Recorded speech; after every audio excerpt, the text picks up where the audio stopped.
321 microphone check.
Testing 1, 2, 3. Testing 1, 2, 3. Okay.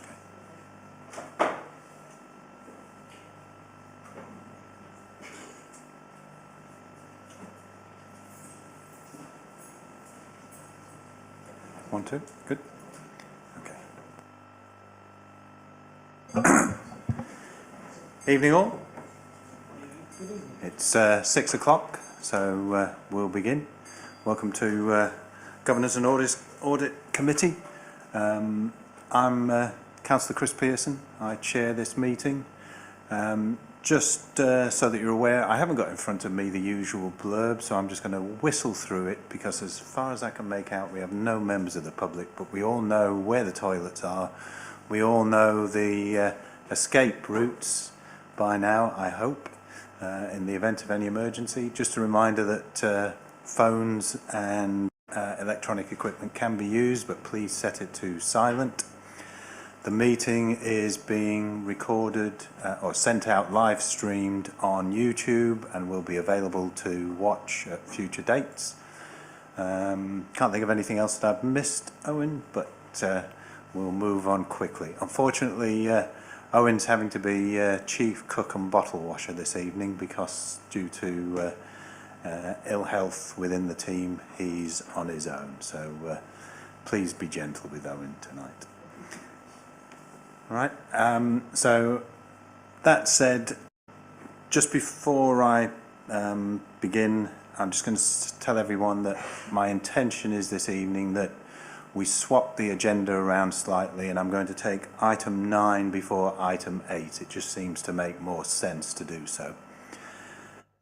Right, so I'll just go to introductions, please, starting with Councillor Smith. Good evening, Councillor Paul Smith, St Anne's and St John's Ward. Councillor Alison J, Highwards Ward. Good evening, Councillor Paul Dundas, Tiptree Ward, and I'm substituting for Councillor Rees Smithson. Good evening, Councillor Sarah Naylor, Lexton and Brayswick Ward. Councillor William Sunnox, Rural North Ward. Jeff Brills, Client Services Manager for Colchester City Council. Fiona Marshall, Chairman of Finance and Audit Committee for Colchester Borough Homes. Matt Armstrong, Director of Business Improvement at Colchester Borough Homes. Good evening, Chair. Councillor Dave Harris, Beerchurch Ward, and good evening to all those who are listening at home. Good evening, Andrew Small, Section 151 Officer. Owen Hurl, Democratic Services Officer. Thank you, everyone, and welcome. So I've made the announcement in one. Substitutions, we already heard that Councillor Dundas is substituting for Councillor Smithson. Urgent items, I am not aware of any this evening. Move on to declarations of interest. Does anybody have an interest to declare in any of the items on the agenda this evening? No? I think at this point it's probably just worth pointing out that the monitoring officer has quite clearly looked into the perspective of Councillor Smith taking full part in this meeting given his portfolio position, and the view of Andrew Weavers is that Councillor Smith can participate fully. Moving on to item 5, minutes of the previous meeting. Those of us who were in attendance, are there any matters that need clarification, amending? No? Can we accept those as an accurate record then, please? Agreed? Right? Thank you. I'll take it by the silence from half the group that they are in agreement. Okay. That moves us on to have your say. As I've already indicated, I don't see any members of the public, so we have nothing from have your say. Just so that everyone around the room is aware, Councillor Mark Corey is online, but due to the staffing difficulties this evening, won't be on video. He'll only be available on audio. Moving on to item 7 then, Colchester Borough Home Annual Governance Statement. And welcome Jeff, welcome Fiona, welcome Mark. Are you going to just kick us off, Jeff? Is that my understanding? Yeah, I'll just do a brief introduction, which we've done already. Just to add on that Fiona is CBH board member and chair of the Finance and Audit Committee. She will just give you a brief run through of the report for tonight's meeting on their annual governance statement, and then Matt and Fiona will take any questions that you might have. Over to you, Fiona. Thank you. So just a quick correction. I won't actually go through the report in detail because I know that Matt has spoken to the chairman and you were happy with the content and the report. So we'll take the report as read. I would suggest we take it as read. There's a few things that I thought in particular were worthy of mention in terms of the key issues that CBH have before it.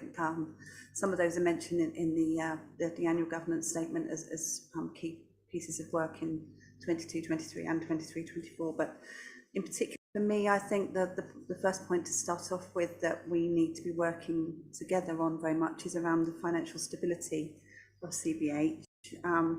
The directors consider that the financial risk to the company and its lack of long-term financial stability is a key issue for us to be bearing in mind going forward in our planning.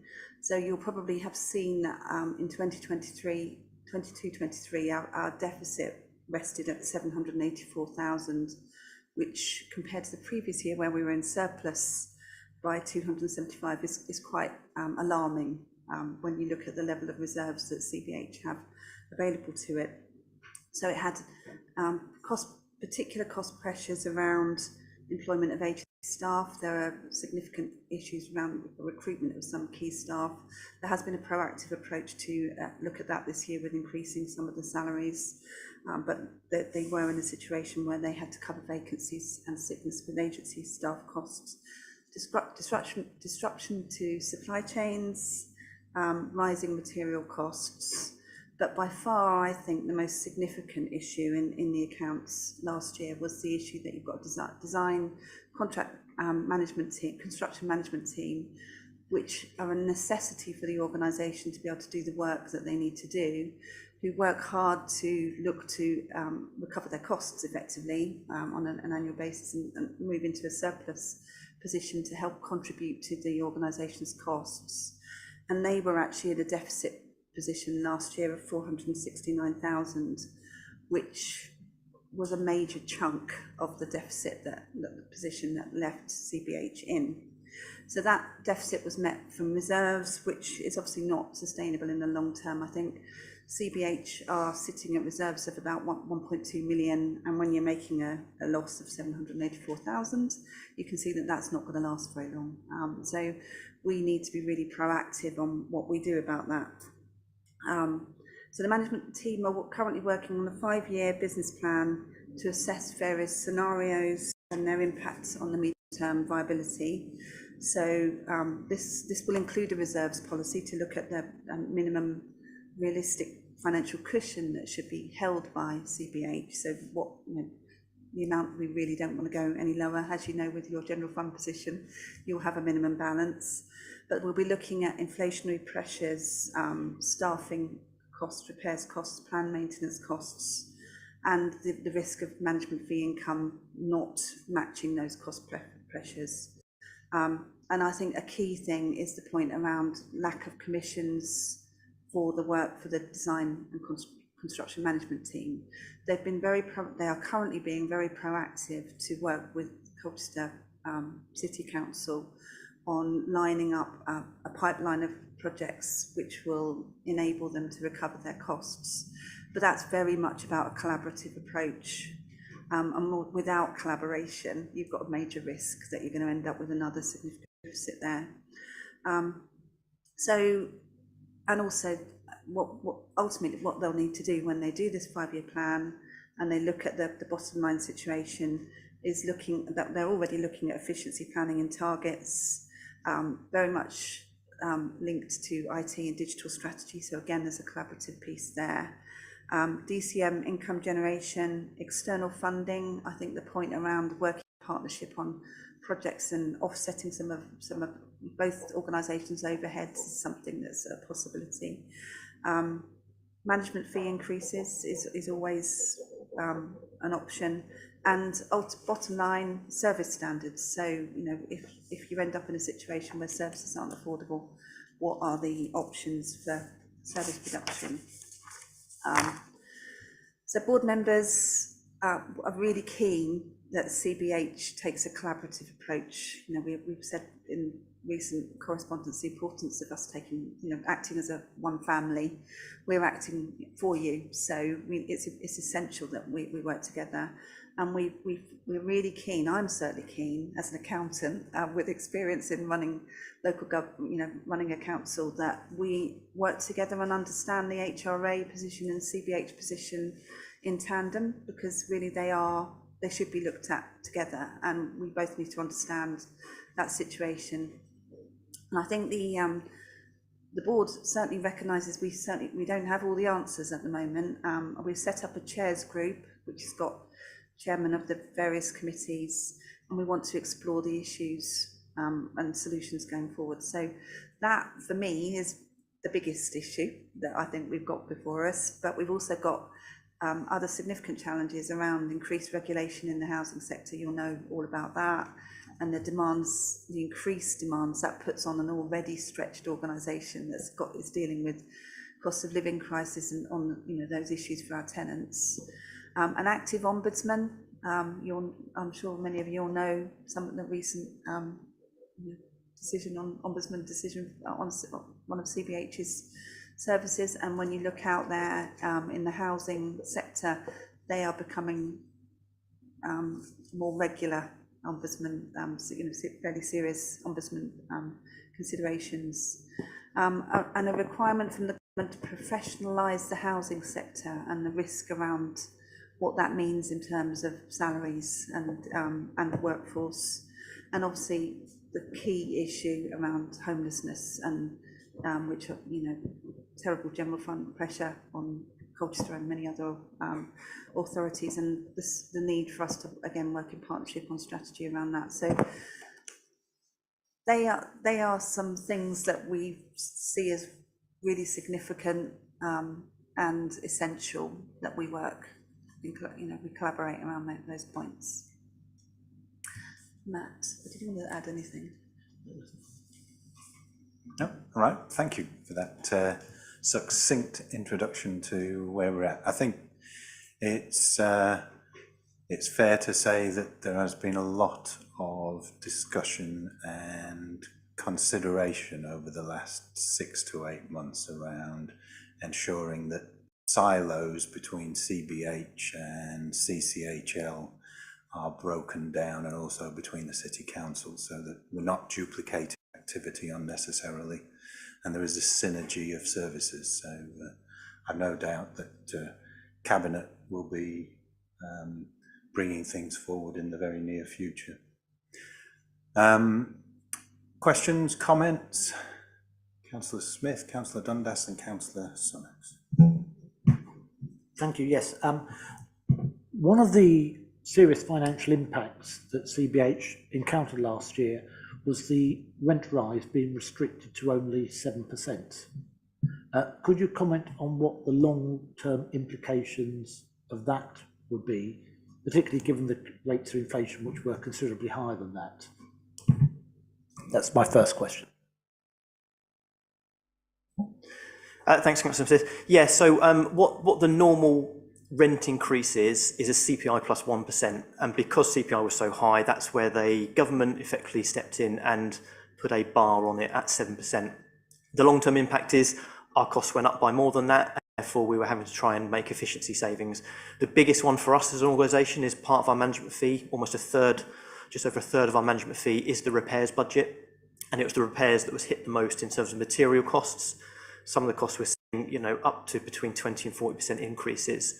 Yet this is a demand-led service where we have to continue to do it, which ties in with what Fiona said about the overspend last year was mainly around inflationary figures. In terms of long-term impact, it does mean we need to review the HRA business plan, and we're doing that in partnership with the council. So we will input into that 30-year business plan because now that model will have changed, and we're going to look at starting doing that next year in line for the budget for 24-25.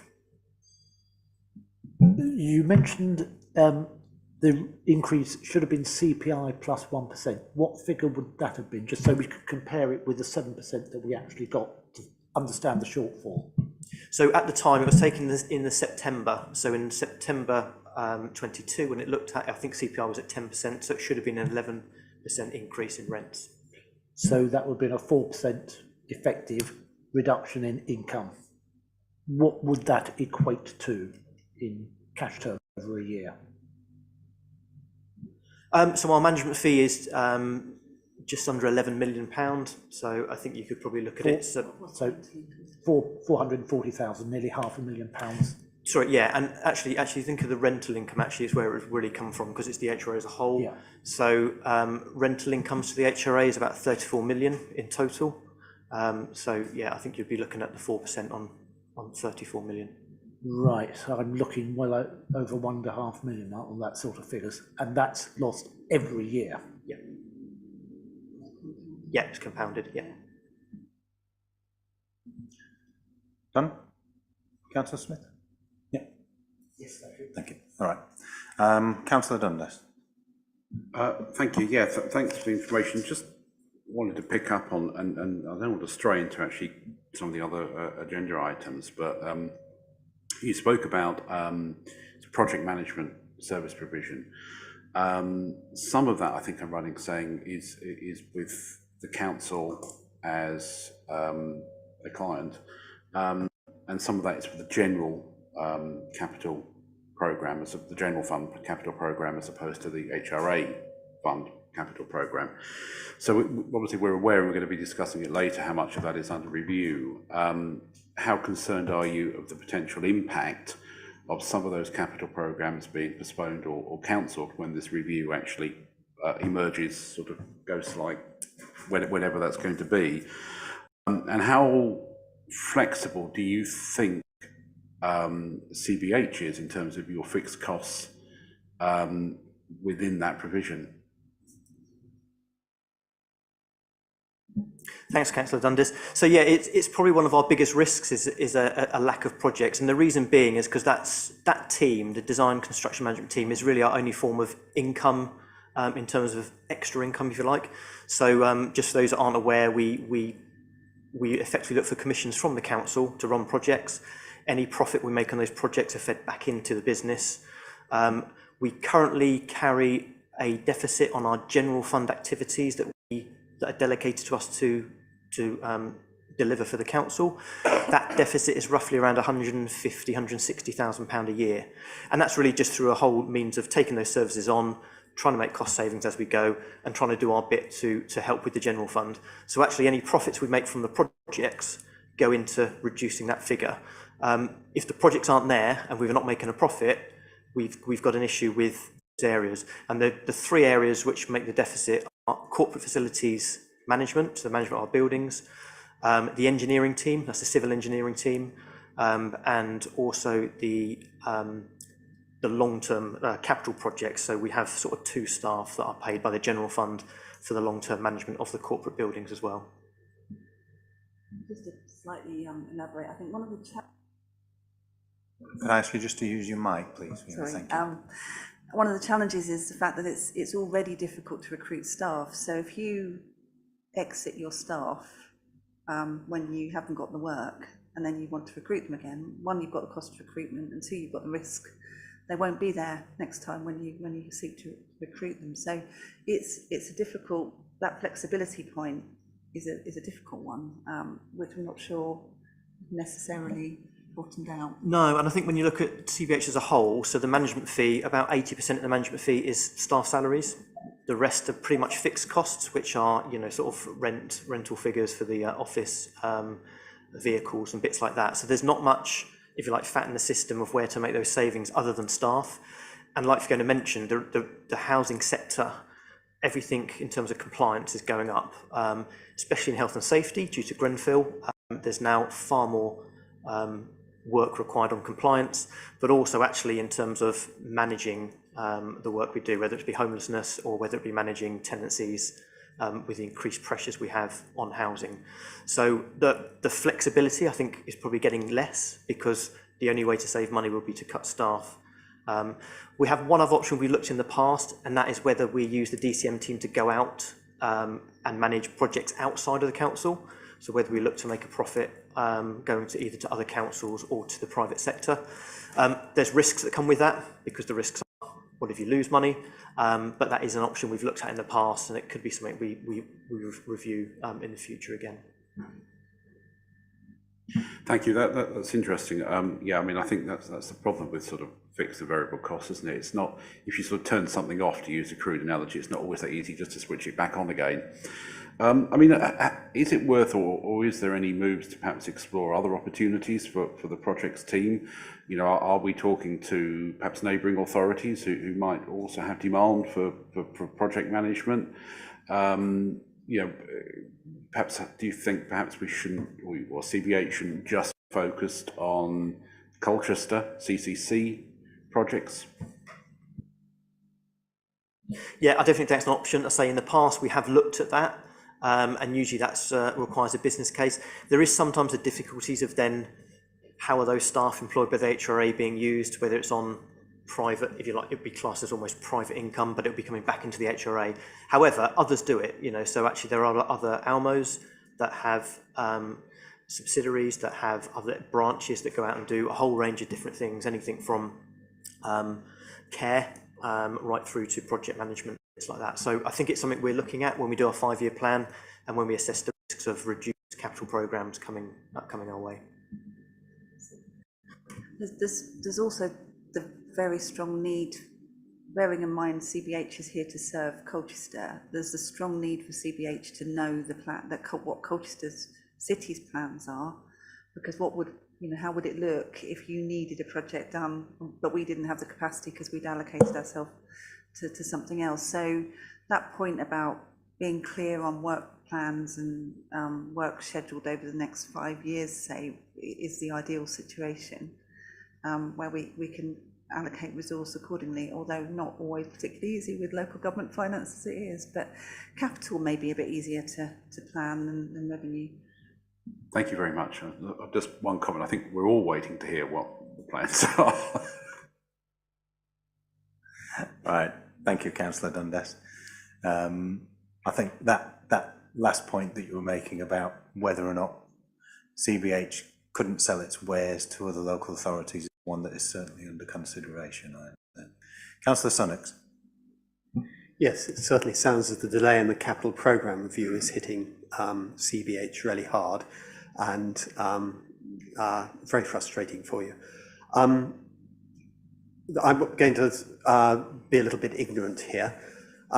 Your governance is focused on CBH, Colchester Borough Homes Limited, and I'm hazy about what it does. I think it is a people shop. It has some premises, and it's mainly paying salaries and receiving a fee from Colchester under a contract. And I'd be very interested to hear sort of description of that contract and how it varies, how it deals with inflation, for example, how it deals with pensions, and how it deals with repairs. I get the impression that most of the work of CBH is actually on the in the HRA jam jar of Colchester, and that looking at your accounts, what we're seeing and your concerns about your reserves are all about the intercompany contract, effectively. Thanks, Councillor Sunnox. Yeah, so our setup is that we are a management company. So in effect, when the ALMOs were set up back in 2003, it was initially to create some, to gain government funding but then many ALMOs stayed on in their current form to manage the housing stock on behalf of the council. And over time, those services have increased. So quite often we have been asked to deliver other services from the general fund, like homelessness, for instance, anything that's housing related, grounds maintenance, for instance, things like that. So the services, we have a list effectively in our management agreement, and each year we get a management fee, and we would sit down with our council colleagues and look at that fee to look at, is it enough to keep those services going, look at the service standards or whatever it might be.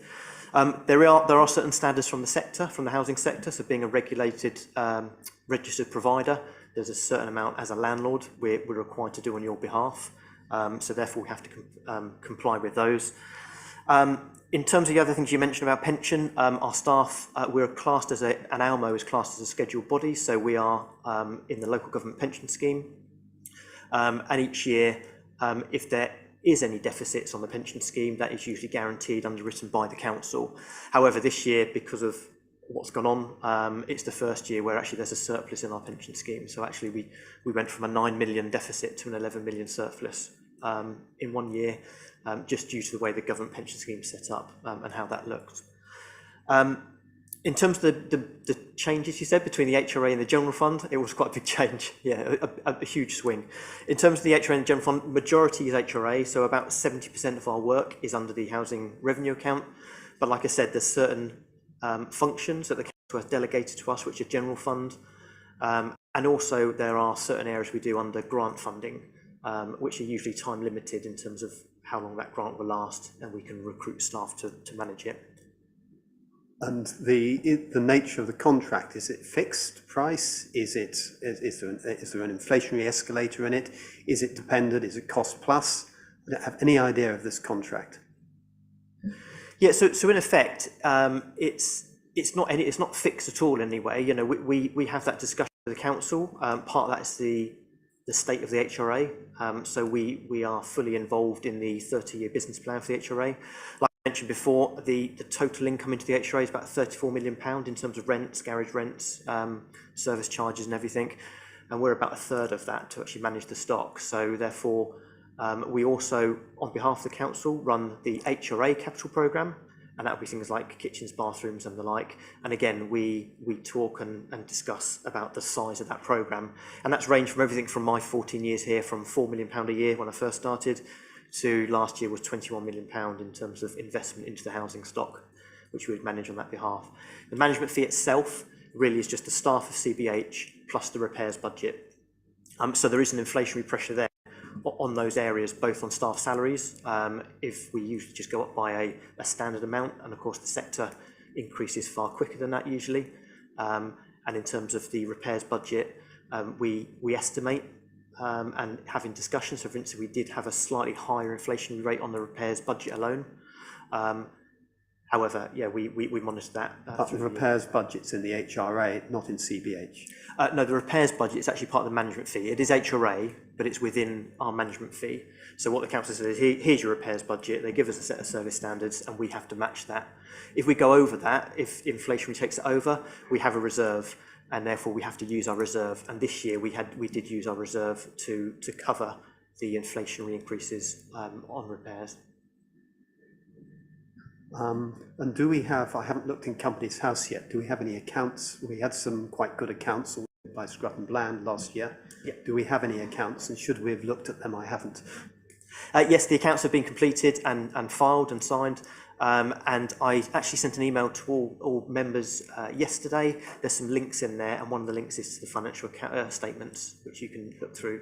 So should we as a Governance and Audit Committee have looked at those accounts before, as part of this governance statement, or do you regard that as, I mean, when do they get looked at? So they get looked at our Finance and Audit Committee, and then they get signed off by our board, but they also form part of the council's overall accounts. So actually they're signed off by the council before our board sign them off as well. Yes, they would be part of these papers to actually look at the accounts. If we've got them, and I did look at them last year, and it did have that huge pension surplus, a deficit rather, which you now say is turned into a surplus, and hopefully, I mean, that's sort of transformational to the presentation. Hopefully it explains why, And I won't trouble you to try and explain why now, because we'll get too complicated. Last question is duplication between the council and the cost level. I would have expected the management cost for our housing portfolio to be about £600 to £800 a dwelling, in line with sort of your typical housing association. And our costs, if you add together the budget in the HRA and in CBH, seems to come to an awful lot more than that. And I'm always puzzling over it and trying to understand why we have that and wondering whether there's duplication. Do you have any comments on that? I'd probably have to go back and look at the figures, which I will do so. But we do subscribe to Housemark, which is a known benchmarking housing organisation. And we are always in the bottom quartile in terms of management, in terms of what CBH do in the low-cost, high-performing sector.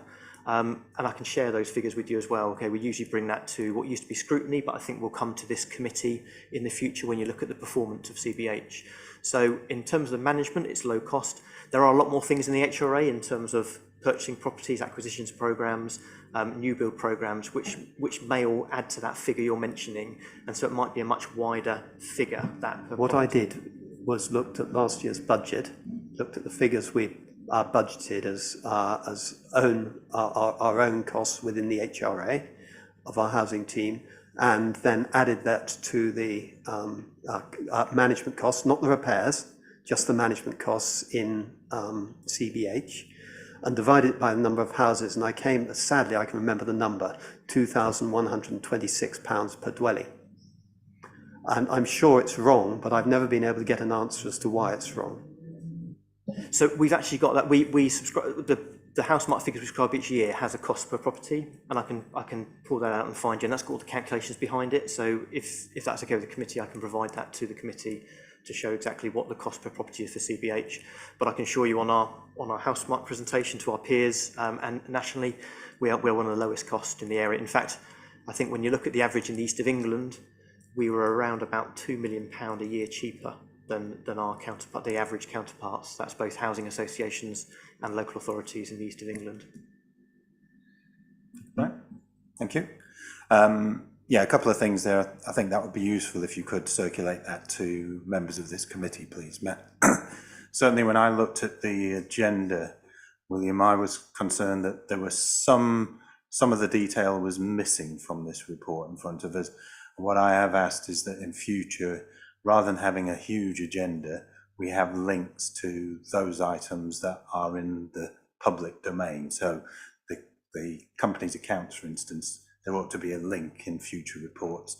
And as we've all agreed this year, CBH will come to Governance and Audit and report to Governance and Audit in detail, just as we are doing tonight. But I'm sure we will get better at scrutinising what CBH is doing, and our colleagues working in CBH will get better at knowing what we expect of them as well as we go forward.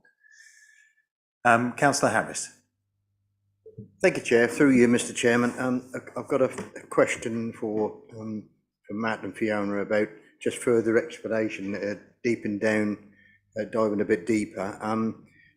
The first point I want to make is about the deficit, how we're going to look forward to the year ahead, 2 years ahead, 3 years ahead, about whether that's going to grow or be controlled, or whether you're going to have to manage it in such a way as it affects performance. I note, Chair, that the other performance, we recorded a reduction in overall satisfaction, and I'm not sure that's complaints. I think that's just overall satisfaction. I'm sure the complaints that you do with any given year as CBH are managed in such a way, and I don't think they've gone anywhere than the plateau, as it were. But the overall satisfaction you list here is labour issues, Chair, supply chain issues, cost of living crisis and rising inflation. They've all had an impact, and that's going to be difficult to manage that deficit with those factors, which I don't see changing anytime soon in the next few months. So I would finish, Chair, just by saying in those further explanation I'm asking for that Colchester Homes, you've actually said about the cheapness per property. I think that you've got something to be proud at, because I deal with a lot of housing associations as a councillor. I deal with Colchester Homes as a councillor, and I know that the residents' welfare are well looked after more than any other housing association. I'm very proud that you've got that linked to the City Council. But if you can answer some of those questions with further explanations about those issues and the deficit going forward, I'll be very grateful. Thank you. Thank you, Councillor Harris. Yeah, the deficit going forward is a worry. We've set a deficit budget for this year of about £200,000. We have reserves to cover that. However, we are constantly monitoring that because it is increasing, and it's mainly around the areas which Fiona mentioned earlier around staffing salaries, so getting the staff. There's a high demand for some of those specialist staff that require qualifications to be in role. And therefore, when we can't recruit, we're having to go to agency where we're paying over and above what we would normally have in our plans. And you're right, in terms of the inflationary issues, we are trying where possible to get better contracts, to relook at the way we manage the service. So for instance, our direct labour force, more work through them means we get the work done cheaper than using external subcontractors. So we try where possible to use our DLO and to increase the skills of the direct labour force. But you are right, it's the biggest challenge we're looking at the moment, and the 5-year plan is something we're going through at present where as it stands at the moment, you know, there's not enough money to keep us going through those 5 years. So things will have to change, and we've got levers, we've got priorities that we can go on. So I wouldn't say we're in a position where we can't change it, but my point is something needs to change. We can't carry on as we're going due to that. You mentioned about satisfaction. That is a sector-wide issue we're finding, probably with the cost of living crisis. I think generally satisfaction in housing has reduced. We are doing everything we can to get out there. A lot of the satisfaction now is based on repairs. Overall satisfaction of any organisation or any housing association will be based on repairs. That's some of the new tenant satisfaction measures that the government has brought in. So therefore, it's imperative for us to make sure that we have a top-class repair service. And the biggest thing there we're finding about dissatisfaction with their own service is usually communication. So it's usually making sure that a tenant, when they phone up, they know that we've got their repair diagnosed correctly, that we go out and we do it first time, and we do it in the time we said we're going to do it. And that's what we work through to get our satisfaction score up.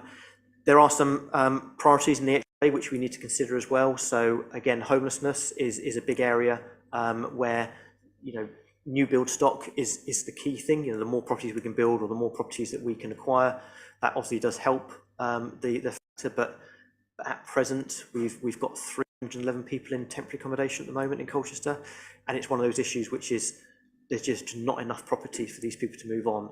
As you can imagine, satisfaction with current residents who maybe increase their families and want to move out of overcrowded homes and just can't move. The current waiting time for a 3-bed house is about 4 years in our council stock. So you can imagine that if you're an increasing family in a tenancy, it doesn't look good if you have to wait 4 years before you can get maybe a family home with a garden. One point on that, Chairman, just worth noting that 200,000 deficit is assuming full recovery of DCM costs, isn't it? So if there's suddenly a big hole because they haven't got the work, then it's going to be a worse situation. Design construction management team. Thank you. Right, a lot for us to ponder on. Jeff, did you want to add something? And then I've got Councillor Smith. I'll just finally add something because I'm conscious that I haven't said anything. So, you know, given, you know, councillors on the committee are keen to look at other areas of CBH's work, you know, we could come back and talk about CBH's performance information and ask even more pertinent questions around that. Just to remind again that new housing regulation comes into force from the 1st of April 2024, and there's an increased focus on compliance and safety in the home. Matt mentioned new tenant satisfaction measures.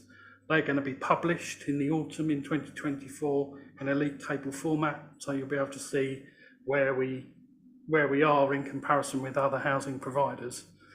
And, you know, on top of a beefed up regulator, there's also the Housing Ombudsman who's got new powers with the ability to investigate complaints from tenants and impose sanctions on local authorities with unlimited fines as well. So it's important that we get these things right going forward, and it makes for a very interesting life in housing at the moment. Thank you. Thanks for that comment. I'll certainly have a word with our usual committee clerk about whether or not it's appropriate to bring something back to us. I know that when it comes to performance, that's probably better still with scrutiny, but I'll double check all that with the committee clerk and we'll see. But thanks for the offer. I've got Councillor Smith and Councillor Sunnox indicating. Councillor Smith. Thank you. Yes, I mean, I was just reflecting on the fact that given your £1.5 million in rental income down due to the 7% rent cap, to actually being projecting a deficit of £200,000 is extremely good going, because had the rent rises gone through as planned, that would presumably have been a surplus of £1.3 million. Also, on the satisfaction issues, there clearly is a conflict in that one of the things to tackle the homelessness crisis is to re-let properties quickly. But if you re-let a property quickly, you don't have enough time to do the repairs. So then people have to come back into a new tenancy and find things aren't as good as they'd like.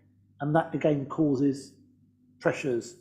And it's a difficult balance, because with 311 families in temporary accommodation, the pressure to get some of those into a proper permanent home is immense.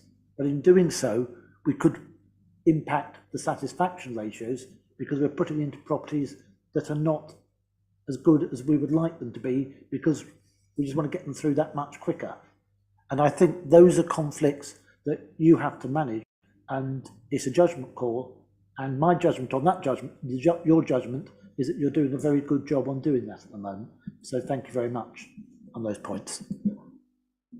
Thank you, Councillor Smith. Councillor Sunnox. Yes, I just would like to sort of clear up confusion.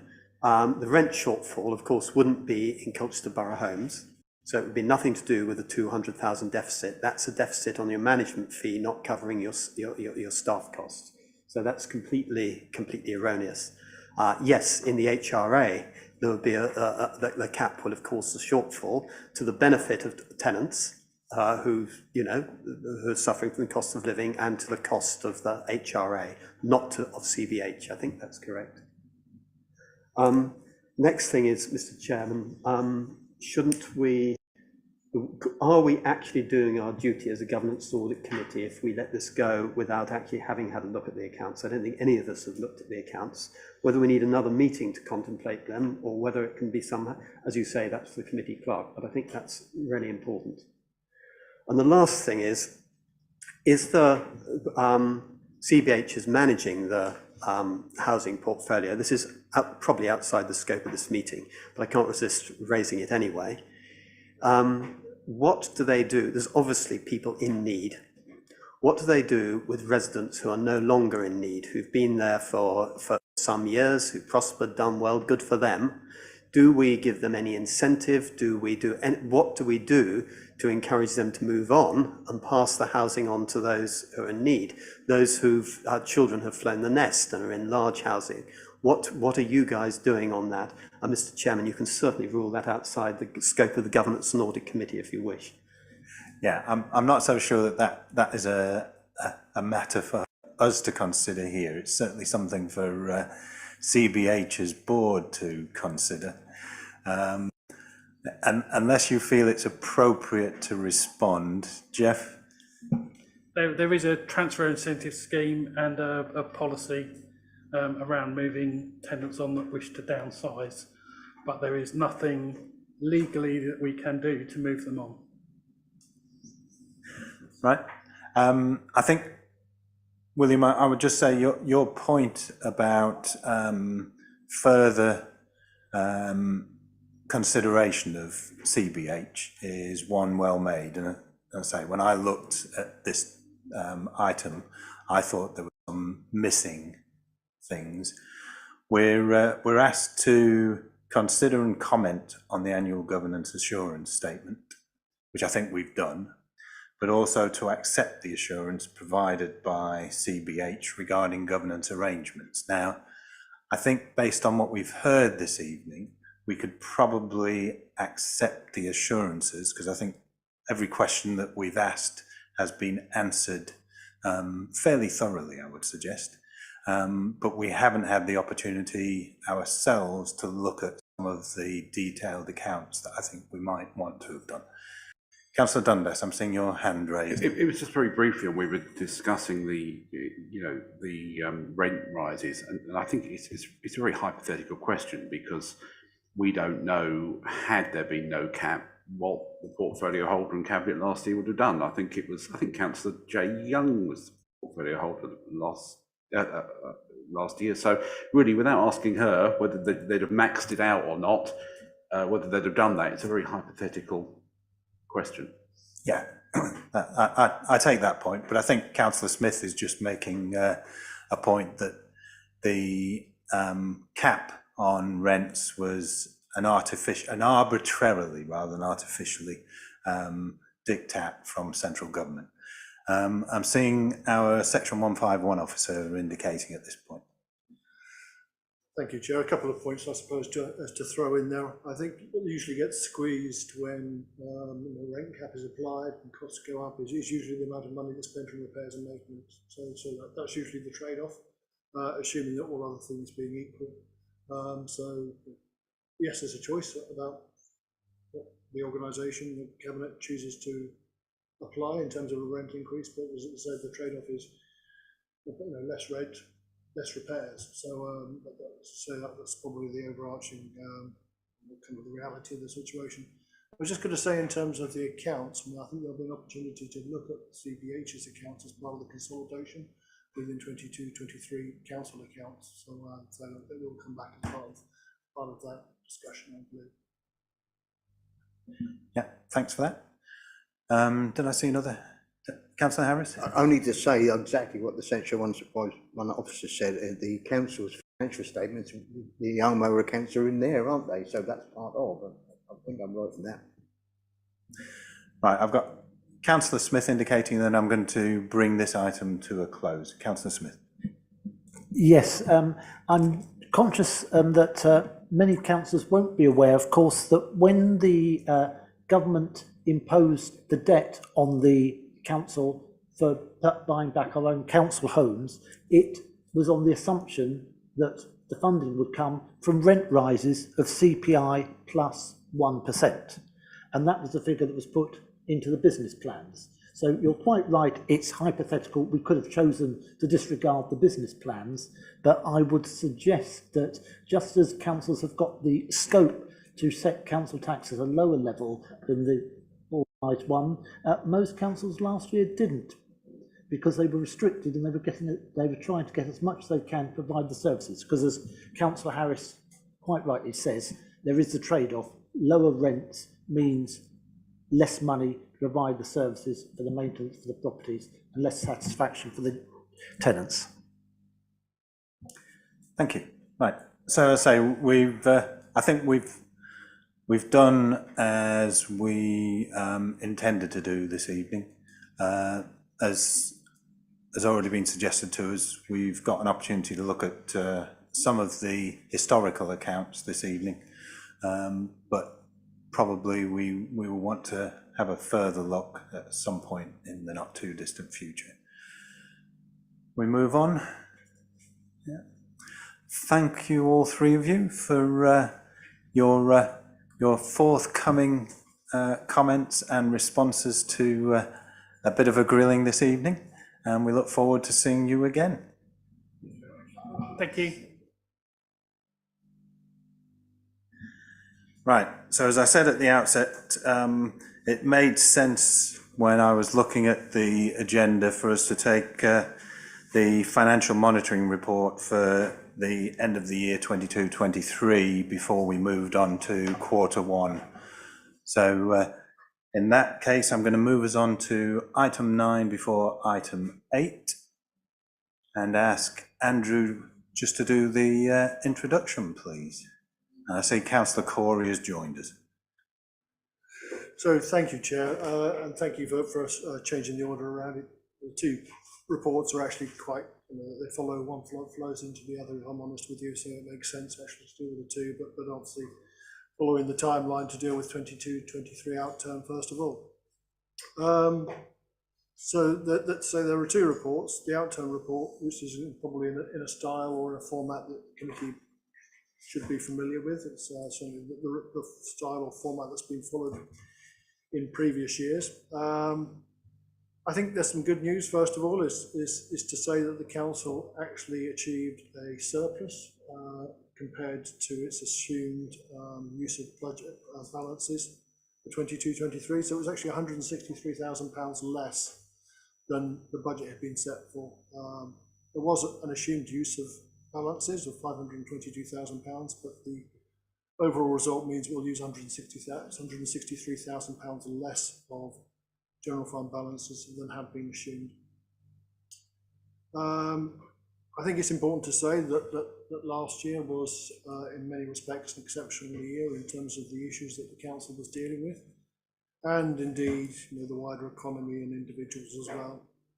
Largely to do with the invasion and war in Ukraine, which happened probably around the time that the council was setting the budget, and that had, as you will all be aware, a significant impact on the economy in terms of pushing up energy prices, pushing up the price of food, driving up inflation generally. The government in response was dealing with the higher inflation by increasing the base rates. General slowdown in the economy, change in demand patterns, all of these things have a bearing or an impact upon the council's budget, which had already been set at that point in time. So the council having to deal with multiple changes to the budget, and that's reflected to an extent by the number and size of variations that happened during the course of the year against budget. So there are lots of ups and there are lots of downs against where had been assumed when the budget was set. I'm not going to go through all of those in detail. There's a very useful table in paragraph 5.4, which shows the cost pressures, the reductions in income, the underspends, and some of the adjustments below the lines as well, that arrive at the overall £163,000 underspend. Also to point out, the council traditionally allows carry forwards of unspent budgets on particular schemes and projects. So money to be moved over so it can be available for future years.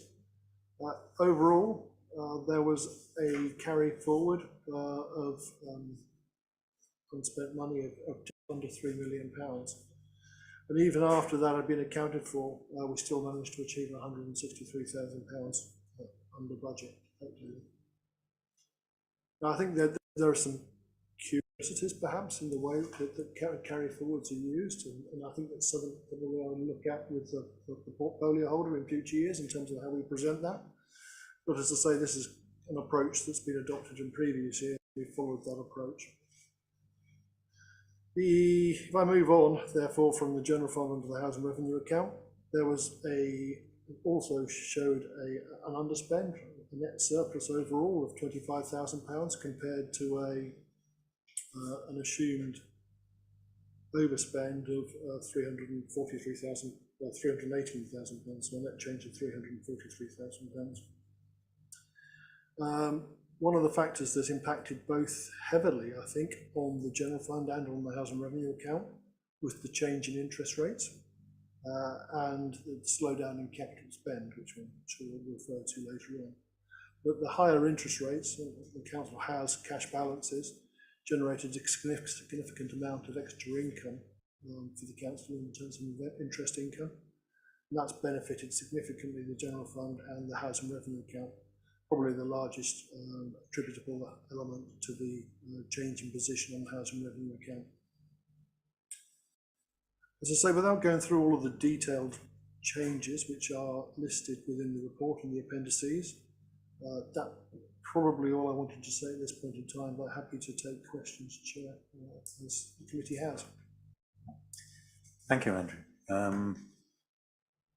introduction, lots of information and figures for us to go through. Councillor Dundas. Thank you. Thank you for the report. Actually, I certainly, the latter part of it, I do actually quite like the fact that there's perhaps a bit more detail than perhaps we've had in the past on some of the items, and that's really useful. I'm not going to go through it line by line because we all read it. Just a couple of questions, really. On the MRP, we've got an overspend of 480,000, which relates to a loan. That's a fair old chunk, actually. I mean, how much was loaned, and how long are we going to be carrying that MRP on the revenue fund? That's my first question. And secondly, just with regards to the HRA, the details in Appendix D, it basically says that the uncommitted reserves are 1.6 million, I think, which is the minimum level of prudent reserves. And that's in line with the current business plan, but that would rather imply that we've got very little headroom or no scope for anything beyond that plan. If, for example, if opportunities come up regarding acquisitions or capital spending or anything, that would rather imply that we haven't really got any spare in there to take advantage of them. Is that a correct interpretation, or have we? Yeah, just before I bring you in, just to quickly point out, if anybody wants to go through line by line, I'm not going to permit it this evening. I think I'm quite happy for you to ask specific points, but we're not here until midnight to go line by line. Andrew, thank you. It would probably be useful if our colleagues from CBH had stayed actually for that question.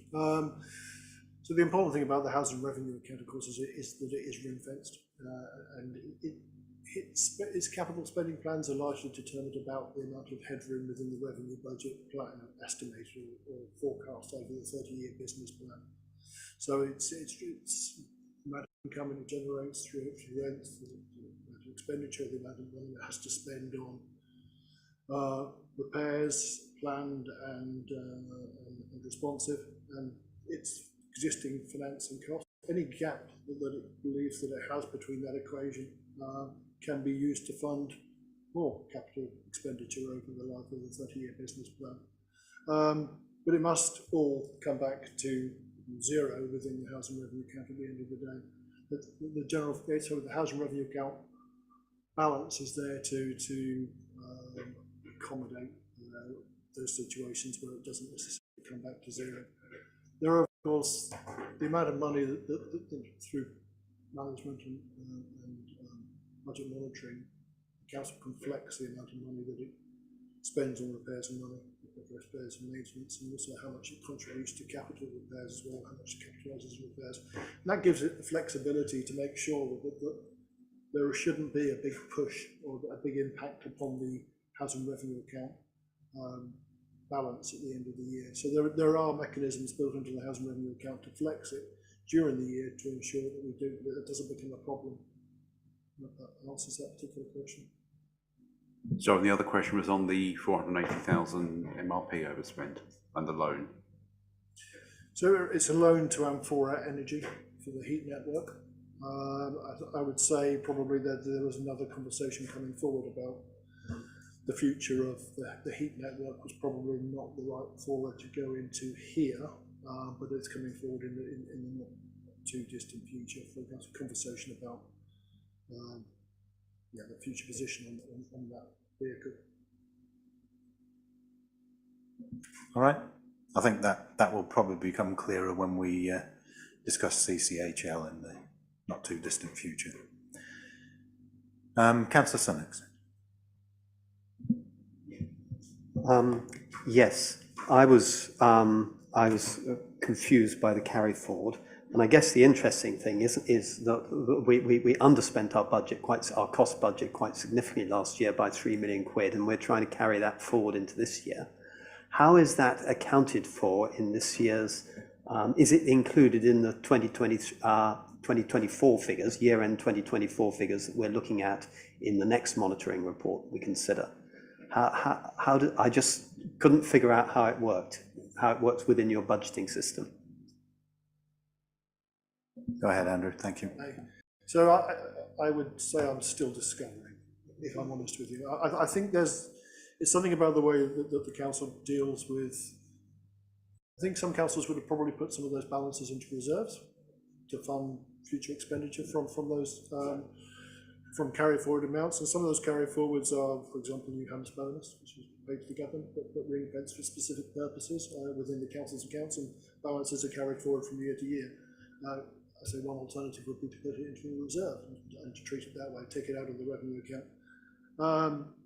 As I said, it's something I've referenced to the portfolio order, and something I think that we'll look at in terms of probably, it doesn't change the overall position, but it may change the presentational style and perhaps the ease of interpretation of the revenue position when it's brought into this forum.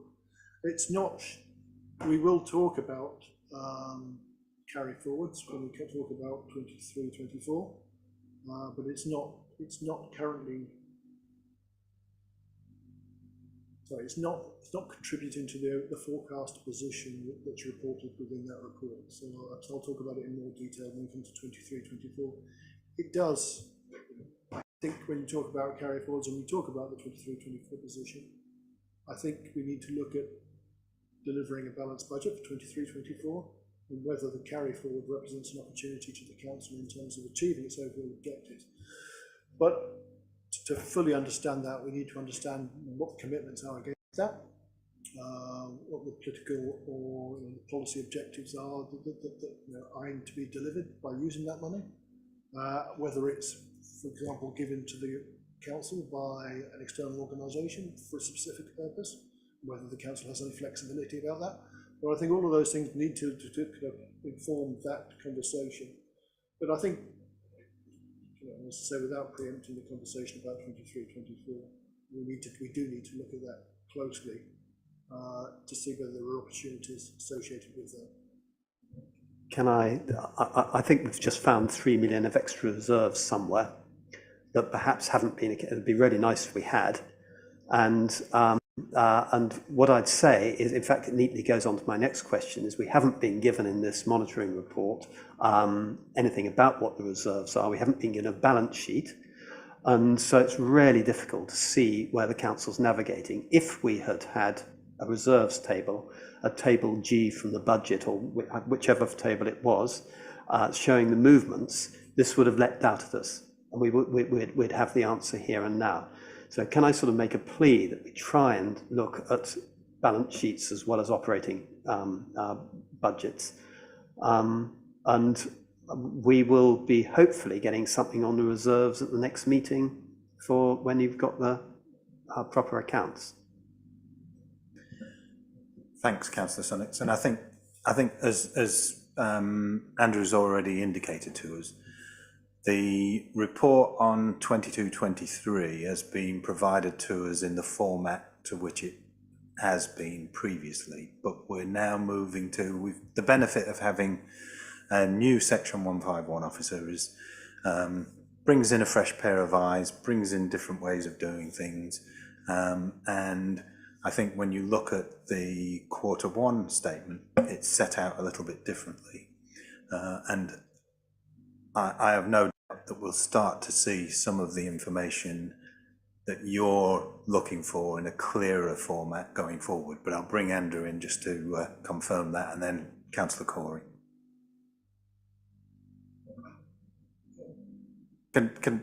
Let's just allow Andrew to respond to that, and then I'll come back to you then. I agree that a reserve statement is an omission. And I think it does need to be there to understand the overall position of the accounts, but also the final accounts as well. As members of the committee will be aware that there's two pieces of work, or a number of pieces of work going on in parallel. So we've given some commitments about producing final accounts in a timely fashion. The fact that we haven't been able to present those to you means that until they're concluded, we don't know what the reserves position is at the end of those years, if I'm honest with you, and therefore the reserves brought forward into 22-23 and into 23-24. Broadly we do. But I can't give you a categoric position, which is something that I've promised to the members of this committee. So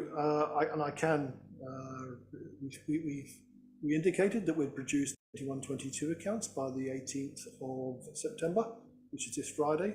And I can inform the committee that we're on target to achieve that. So that's good. So we hope to publish draft accounts on the council's website by Friday of this week, or at least the end of Friday of this week.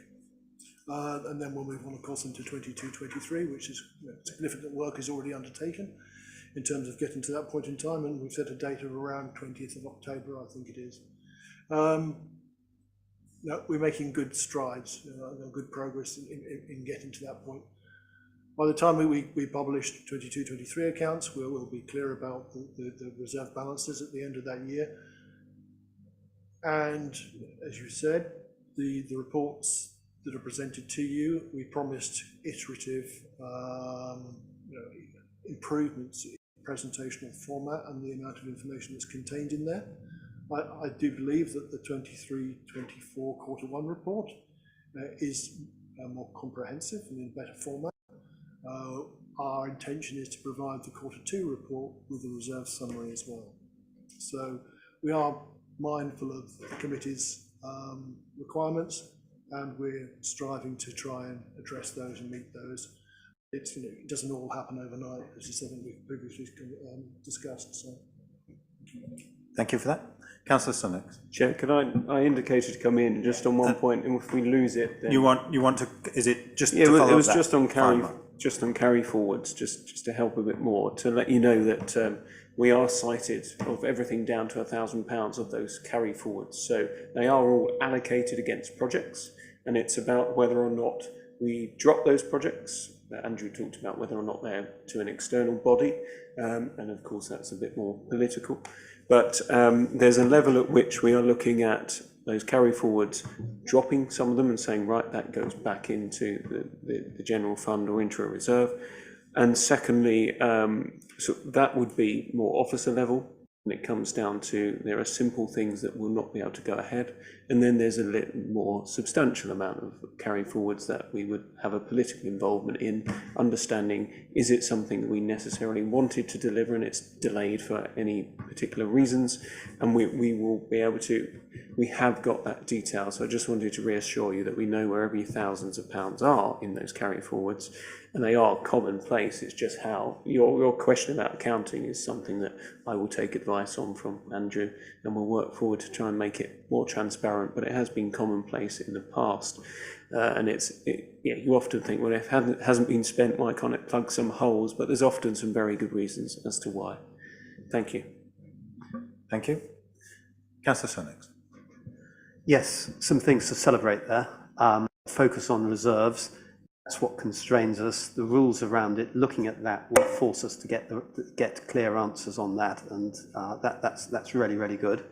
Also, very good news about the accounts. The September, the 22nd of September for some accounts for 22. Did you give us the date for 23 as well?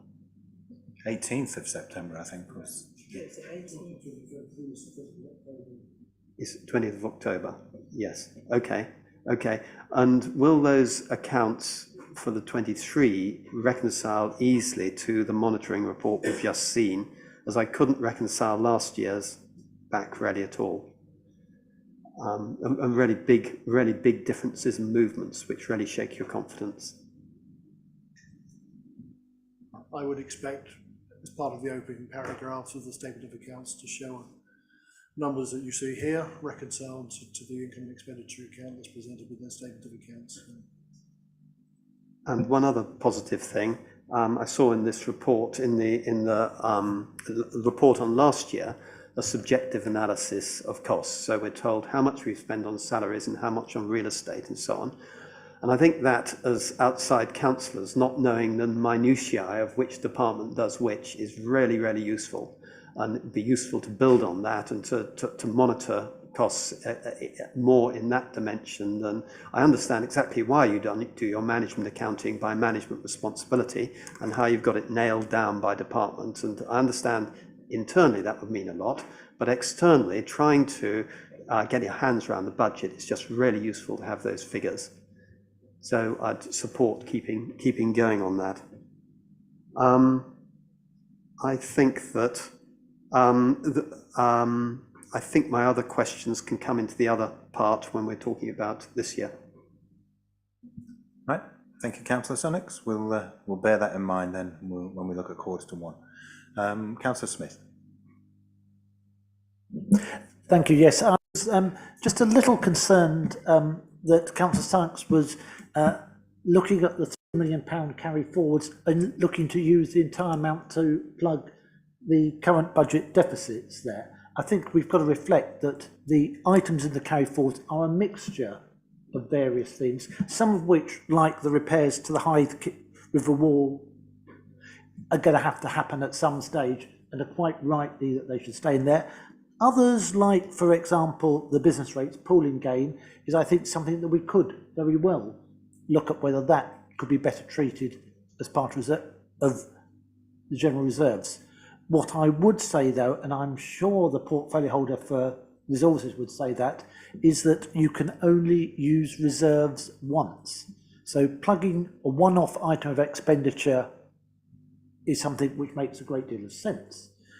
Using reserves to plug a revenue deficit for ongoing items is a way, as many councils have found out recently, a disastrous proposition, and one which I'm quite sure that this administration is not going to be following. Thank you, Councillor Smith.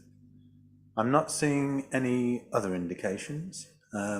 We were set the task of noting financial performance of both the General Fund and the HRA for 22-23. I think we've done that. I think we've done it fairly succinctly. We've got some responses as to how the accounts that we've seen or that we're seeing tonight for 22-23 will be reflected in the accounts going forward, but also how the presentation will change going forward as well. And I think all of us around the table seem to be suggesting that that's a good thing. So if there's nothing else, I'm going to close item 9 and move us on to item 8. So I'll come back to you, Andrew, to introduce us to Q1 accounts, please. Thank you, Chair. So, as I said earlier, really, it makes sense to talk about the two quarters, the year end and the first quarter together, because obviously one flows into the other. I think before we talk about the numbers, though, I think it's important to reflect again upon the sort of challenging financial circumstances that this council and in fact many other councils are dealing with at this moment in time. Again, when we set the budget, I think the indication was that the financial strain on the economy was going to be short-lived. I thought, pretty much we were saying that the peak in inflation would be much higher and shorter, and back down to more normal levels quite quickly, and that the rise in interest rates would have peaked at a much lower level, and again would have reduced far more quickly than we've actually seen. So what was a blip is probably turning into something that's quite a bit more stubborn in terms of inflation and high borrowing costs, and that is inevitably having pressure on the economy in different ways. So not only is it pushing up the council's cost to serve in terms of pressure on wages, staff costs, but also in terms of the supplies and services and contracts that the council buys. So all of our costs are going up. Some of our income streams are going down as related to perhaps the building sector generally, whether it be planning fees, for example. We're seeing reductions in building regulation income. Planning fee income is going down as people choose not perhaps to buy new houses, or the housing economy slows. We're seeing some of the discretionary spend that people have based upon spare money in their pockets reducing. And then, of course, we're seeing demand for some of the statutory services that we provide increasing exponentially as well, and quite rapidly, which is probably the biggest area of concern. And particularly around people's ability to afford housing generally, and not just to buy housing, but to rent as well. A real squeeze in that sector. So talking about, so setting the scene generally. So the first quarter is projecting a overspend on the general fund of £1.3 million for this financial year. And if I break that down into a bit more detail, actually, when you look at a service level spend, then actually the council's forecasting an overspend on services of £2.7 million, which is forecast to be offset or mitigated by a higher interest on earnings and lower financing costs generally. So that brings us down to 1.3 million. I think that's quite a worrying position, and officers and members of the council can fully appreciate and understand that. Perhaps the biggest single issue in terms of cost pressure is that of homelessness costs, where we are seeing a large amount of demand for homelessness accommodation, prices going up significantly in terms of the cost of providing temporary accommodation, and fixed support from the government in terms of housing benefit under the local housing allowance as well, which is also creating considerable pressure in terms of dealing with this. So that's probably the largest single challenge. The other, there are a series of other issues as well that contribute to the overall forecast expend on services.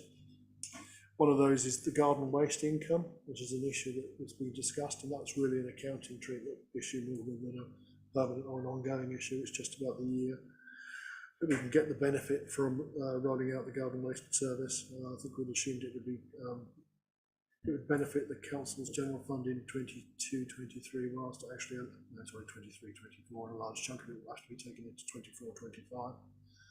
So it's a large issue, but it's a one-off issue. And should be offset by higher receipts in 24-25. There are issues in terms of vacancy, achieving the vacancy factor that was built into the budget as well. Although there's a significant amount of action being taken to try and bring that one in on target, but it is something that really contributes to the overall position. The issues are set out in some detail in the report. As I said earlier, the report is in a different format. We've tried to improve the reporting format as we promised we would in terms of moving forward. It's an iterative process, as I've already said, but I think this is the first step in that respect, and I hope it's appreciated by members of the committee. I regret to say, unfortunately, after Councillor Sunnock's praise, one thing that isn't here is a subjective analysis. So I think we'll certainly take that point back and see if we can include that within future reports. We've also said that we aim to include a statement of reserves within the Q2 report as well. The housing revenue account is also reported as part of this report. The movements are far less pronounced, I would say, really. Forecast of £100,000 lower expenditure, offset by some slightly higher income, but overall net forecast change in the housing revenue account balance of 0 at this point in the year, I would stress. And then also we've reported, this is kind of a new addition as well, is an update on the capital programme position as well. And probably the big issue to say is that the review that's being undertaken at the moment has led to a slowdown in some of the capital expenditure plans of the council, and as a consequence of that, we are reporting at this point in the year that the forecast is for an underutilisation, underspend against capital budgets for this year. As I say, partly that's a delay. I want to stress, of course, that the slowdown in capital expenditure is one of the contributory factors in terms of the mitigating £1.4 million offsetting the overspend in the current year as well. I would say as appendix, I think it's appendix D, we have provided a full capital programme statement, appendix C, sorry, which sets the current capital programme out fully, including the government funded schemes as well as some of the 106 funded schemes as well. That tells you all the full scheme allocation spent, rolled forward into the current year and forecast for the year. I hope that's an improvement in terms of the visibility around the capital programme position. And again, it's one of the ongoing series of improvements that we've promised to make to a portfolio holder around how the council's financial position is presented in this year and in future years. So that's probably all I wanted to say. Thank you, Chair, at this point. Thank you, Andrew. I think you've laid out the picture in terms of the national climate very thoughtfully for us. I think we're all aware of the fact that the economy is not in the state that we would wish to see it, and that some of the forecasts that were made in the council's budget back in February were based on Treasury forecasts that have proved to be slightly inaccurate, I would suggest, being kind. I'm conscious of the fact that Councillor Corey has to depart shortly, so I'm just going to ask Councillor Corey, as the portfolio holder, if he wants to add anything around the Q1 accounts. Sorry, yes, busy day and asked to go down the hall, so I am still in the town hall if needed. I'll come back. I just wanted to say one thing about the capital programme slowdown. Part of that is absolutely what we promised about de-risking. So thanks to Lucy's work and across the council looking at our programmes, it is actually about lower risk at this financial time as well. Because as Andrew explained, the less we're going out spending on new projects, actually we're borrowing less, or we're doing less internal borrowing, and therefore we're gaining from interest rate rises. So there's an element to that where we are pausing, we are checking, we are seeing which projects are the most important. And there is a benefit to that by, yes, I listened when driving up earlier to CBH saying that is a risk to them, for them taking on projects for us. I understand that, it's a risk for them, but actually it's lowering our risk, which we've had discussions at different panels about risk. We are very much aware of it. The Chief Executive acknowledged that the other night at Cabinet as well. So we are very aware of the financial risk and the risk posed by the reasons that Andrew outlined of the wider economy. I'll stop there just in case there's any questions people want before I just leave in a few minutes. Thank you, Councillor Corey. Councillor Sunnox, did you want to come back in here at this point with your earlier remarks or points around the accounts that are in front of us for Q1? Always, thank you, Chair.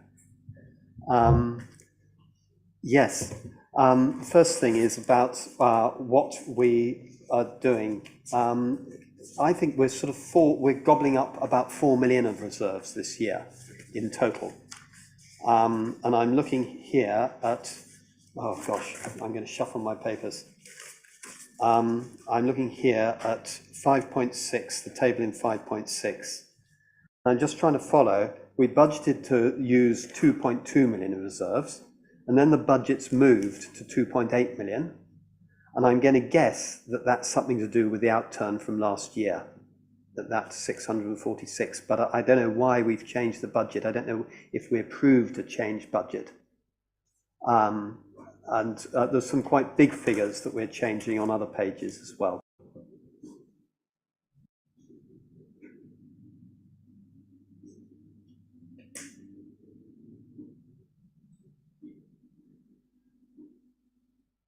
So, yes, so the question is 4 million the figure that we're actually using of reserves this year? Andrew? If we stay on the current trajectory in that sort of order of magnitude, I would say really is the overall position. I mean, although I qualified earlier and said that I can't give you a reserve statement. I mean, one of the things that was included within the overall budget when it was presented to Council in February as part of the overall budget plan was a reserves position, or at least a predicted reserves position. And it did indicate at that point in time that the general fund had about £26 million of reserves, which is actually, I mean, from my perspective, actually, at least gives me comfort and gives the council a cushion against some of the unexpected events. As has already been said, you can only spend reserves once, and we need to make sure we spend them wisely. But some of the issues that are in 2.2 million of that reserve usage was planned. 1.3 million pounds is to do with economic flux, really, that we're dealing with at this point in time. One of the reasons we hold balances, of course, is to deal with unexpected events. But we can't be complacent about that. I think that's the most important thing to say, is that you don't aim to just say, oh, okay, it's okay, we've got balances. You take action if you can to try and rein it in, first of all, that's your priority. And there is an awful lot of activity going on within the council right now to try and bring down that overspend, whether it's around talking around the options around homelessness, for example, whether it's around vacancy freeze, whether it's around targeted transformation savings as well. But it's probably top of the agenda and a conversation we have at least on a kind of fortnightly basis about our progress in terms of delivering planned savings, but also new savings as well to try and mitigate that. But as I say, the fact that we do have reserves leaves us in at least a position whereby we can gives us time to reflect and to deal with the situation, as opposed to some of the other councils that we're seeing within the national media at the moment, who are issuing 114 notices because they don't have those reserves available to them to pick up the slack at this point in time. So we are fortunate in that regard, but we shouldn't be complacent. So we need to get on with balancing the budget, but we've got a little bit of wiggle room to do it. And we're going to understand with more precision what the wiggle room is when you've got your hands around the whole reserve situation, which is great.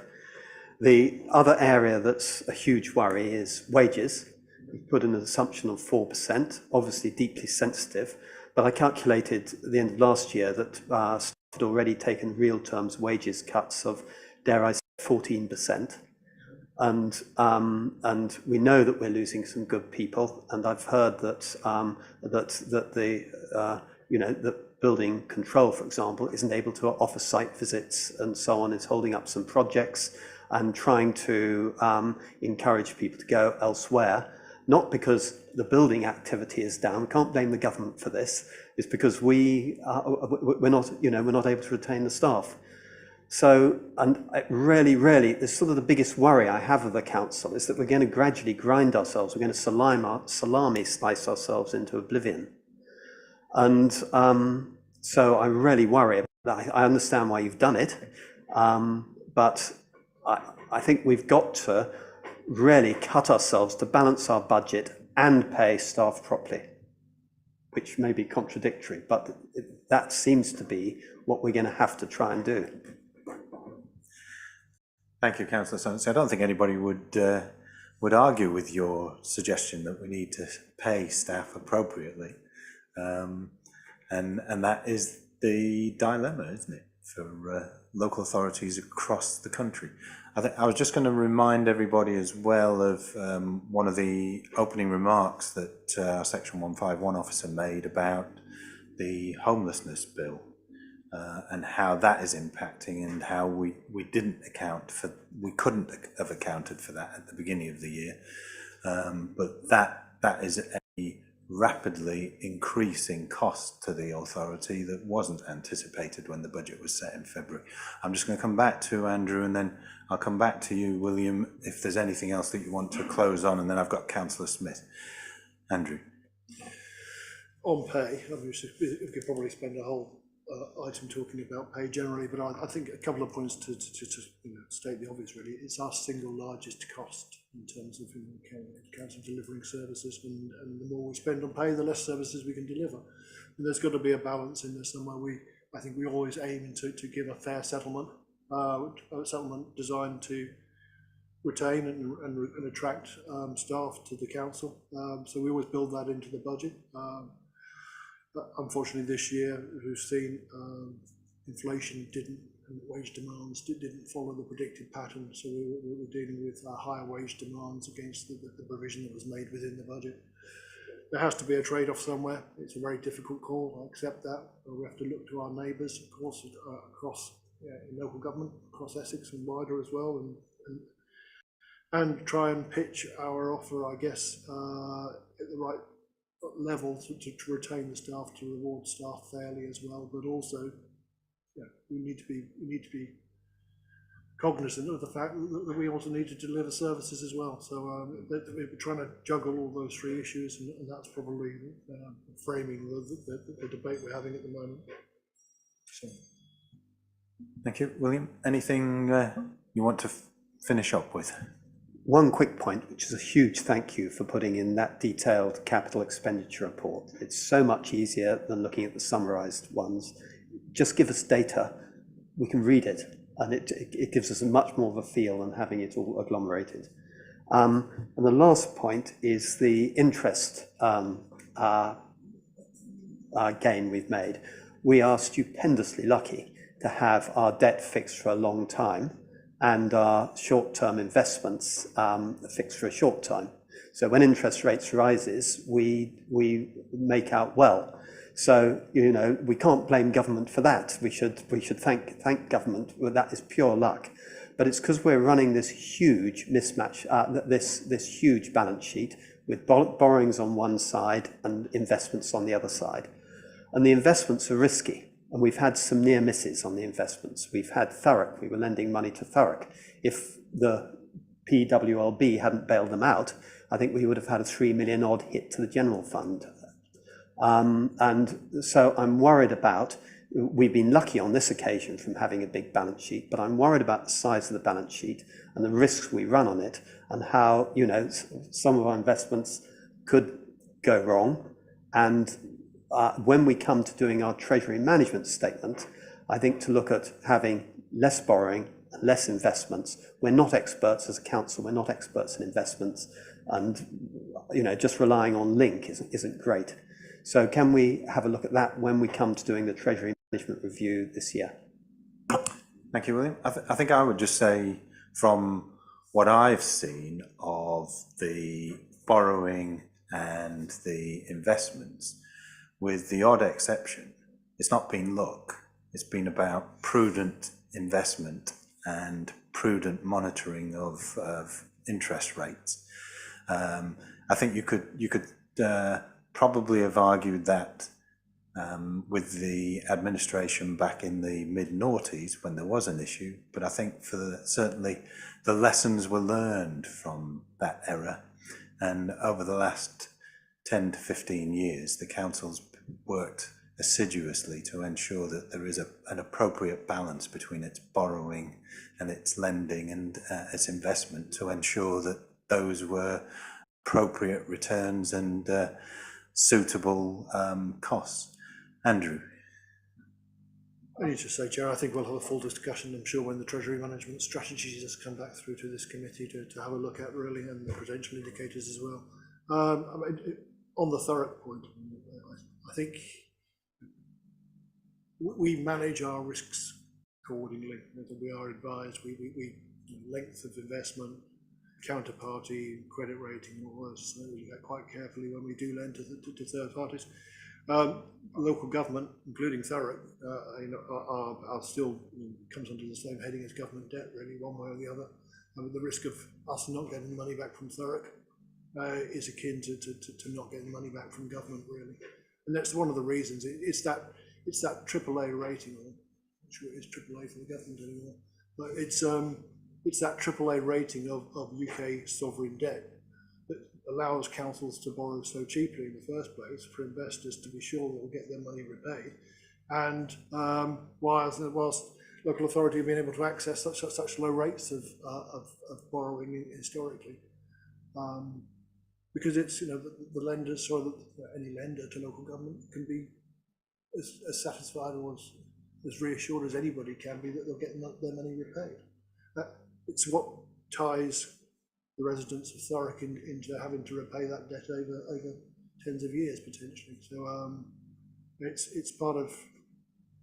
It is also underpins the reason why councils should lend securely and prudently, really, and in terms of their capital borrowing plans and their borrowing commitment. One of the reasons the government's reining in on councils' ability to access PWLB and the reasons or the purposes for which they can access PWLB and the whole sort of reining back upon risk-taking by local government, because the debt will have to be repaid. That's one of the things that's always been there, really, unfortunately. Thank you, Andrew. Councillor Smith and then Councillor Dundas. Thank you. First of all, I'm going to start by agreeing with Councillor Sykes that I do think the layout of the report is very good and very clear, and it highlights the main issues. I'm then going to start disagreeing with him. The first thing is his comments on interest rates, as you picked up, Chairman. No, we weren't lucky. This committee, many years ago, took strategic decisions about taking long-term debt on the books when interest rates were at a historically low level. That was taken cross-party as part of our treasury management strategy. We could have borrowed short at lower interest rates, but we took the long-term decision. And that, I don't think, is luck. I think that is this council's taking the correct professional advice and dealing with it.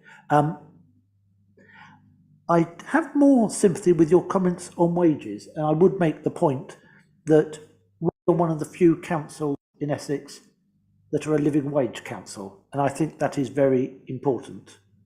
And we also have the flexibility that we're not part of the national pay negotiations, which again does have significant advantages for us and our employees, though it does present a serious challenge because wages present such a large part of our costs.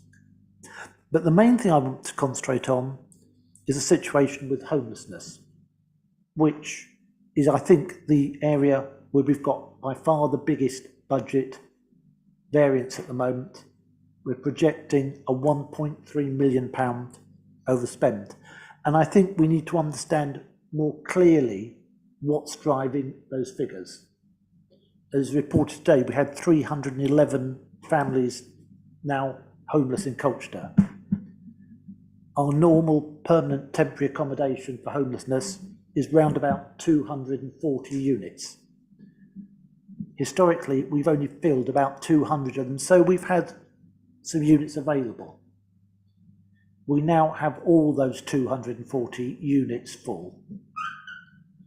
Where can we go for additional units? We're forced into the bed and breakfast market.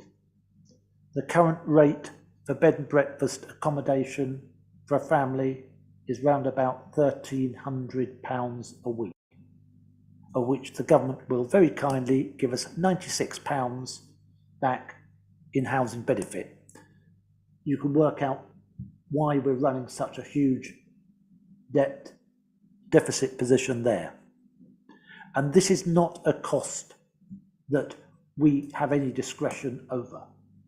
We have a statutory duty to house homeless people, and more people are being made homeless because of Section 21 evictions. I know Alison met with me last week about a case of a family in her ward that are being evicted under Section 21. Unfortunately, the lady in question is on maternity leave. She has a young child. Her chances of getting private rented accommodation are regrettably very low because most landlords these days are refusing to accept tenants on benefits. Whether they're saying it officially or not, talking to our homeless unit, that's very much clearly the case. Even if someone could get private rented accommodation, the rent for a 3-bedroom property is around about £1,300 a week in Colchester. Compare that to the roughly £800 that you'd be paying to Colchester Borough Homes as a housing association. The £800, which is the government's cap on housing benefit for a 3-bedroom property. A £500 shortfall. So people on benefits can't afford to rent houses. So they're becoming homeless. Is it a surprise the figures keep getting worse? This is a serious problem, and as it increases, without the capacity to look after them ourselves, we're forced into that bed and breakfast. So each additional family is costing around about £1,200 a week net to the council. That is a very, very serious risk. I hope the projections are wrong and that the figure does not make the 1.3 million overspent. My fear is that that figure will be too low and that we'll find that we are overspending by more than 1.3 million. And we're having serious problems in finding that bed and breakfast accommodation in Colchester, because London authorities are using Colchester for their bed and breakfast accommodation because we're cheaper.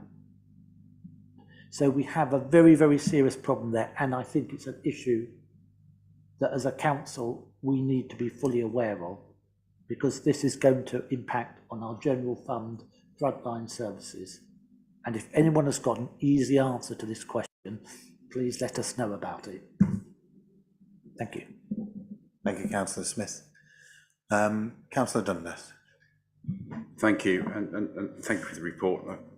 Relax, I'm not going to go through it line by line.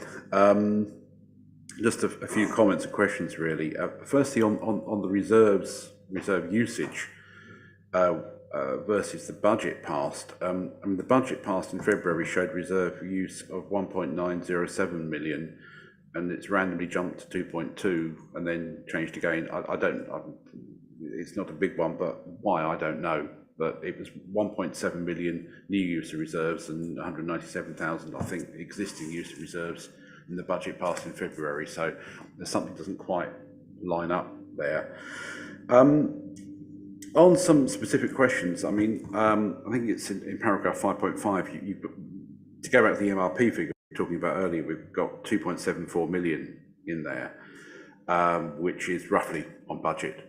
As far as it says, I think within 13,000, but I just wanted to clarify what assumptions that figure makes around the capital programme, because obviously the capital programme influences the MRP. Is that 2.74 assuming the capital programme goes ahead as laid out in the appendix? So is there potential for that to come down, or do we think there's potential that it might go up? On the pay, as we've already spoken about it, we've got 4%, I think, in there. But bearing in mind, according to the report, a 5% pay offer has already been refused. Are we basically really looking at figures here in this outturn which aren't going to happen because we're basing it on an assumption which is already out of date around pay, that there is not going to be a 4% pay award, it's going to be higher.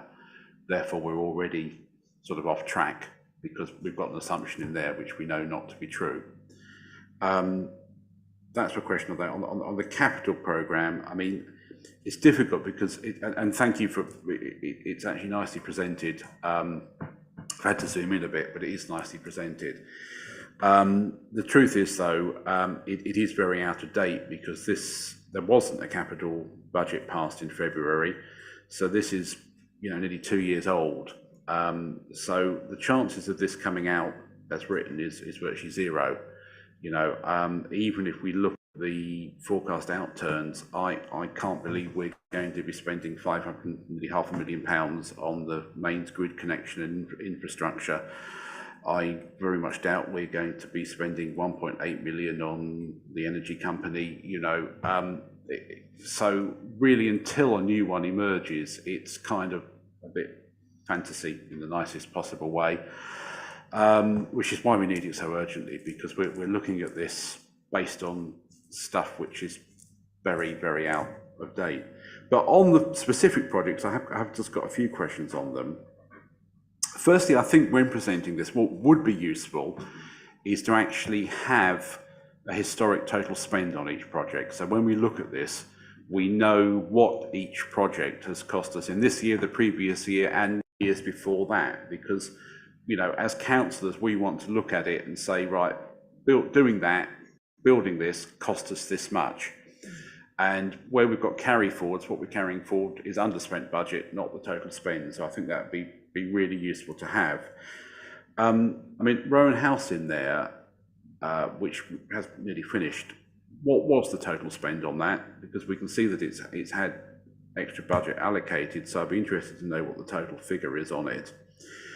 The other one is Fieldgate Quay, which I know we've got a little bit in there. Now, that is, and it's going to come to another one I'm going to mention a bit. You know, are we confident that actually that is a capital project? Because it's kind of a running repair as well. We're shoring something up. Are we adding any value to it? I don't know. And perhaps a little bit of an update of where we are on it and what we think our potential exposure is on it. And my final question on the capital one is the town hall, actually, which I think we've got revenue expenditure 150,000 for investigating the roof. Now, I don't know how much it's going to cost that roof, but I would imagine it's going to have at least 6 noughts on the end of it. Is that going to be a capital project, or is that a repair? In other words, is that a revenue expenditure because we are fixing something, we're not building anything? And perhaps a bit of an update on where we are with it. Thank you. Okay, thank you, Councillor Dundas. Lucy, I don't know whether you want to just come in on the last couple of items, because I think those fall within your remit, don't they? Yes, certainly I can do that. So I think your question around the capital programme, the Q1 being very out of date now, it's up to June, so there has been movement since then. I think you've all been invited, certainly Audit and Governance Committee members have been invited to a workshop that we're putting on the 28th, and I think that would be a really good opportunity then to get into the detail of some of the changes. So certainly, I think some of the questions that you've asked there, Councillor Dundas, we can absolutely go into the detail of those for you at that point. You don't have to wait till the next Audit and Governance meeting. I think absolutely there are some big projects that it's going to take time to think about what the next steps for them are. So these are some of the Northern Gateway ones. Again, there's ongoing conversations about some that have already been mentioned tonight.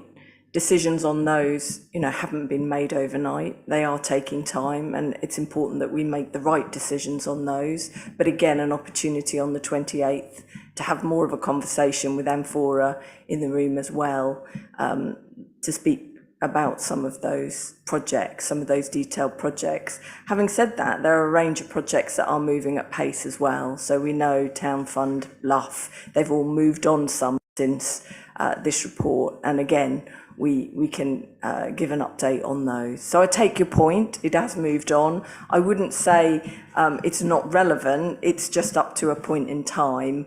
Having said that though, there are some that are absolutely paused for the right reasons, and will continue to be paused until we have a better position on the financial viability of them.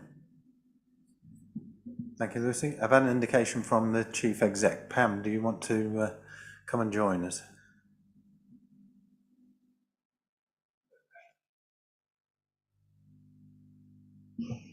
Thank you, Chair, for allowing me to speak. Lucy's covered some of the issues on capital very well, as you would expect, but I just wanted to talk about 2 subjects that have come up in Councillor Dundas' question. One is pay, and the other is around some assumptions with regard to Amphora in relation to the capital costs. So with regard to pay, I'm in the middle of negotiating with the trade unions at the moment, so obviously I wouldn't want to compromise those very collaborative conversations that we're having, but a point will come when the decision has to be made about the pay deal, what's acceptable, and how we move forward with regard to industrial action or otherwise.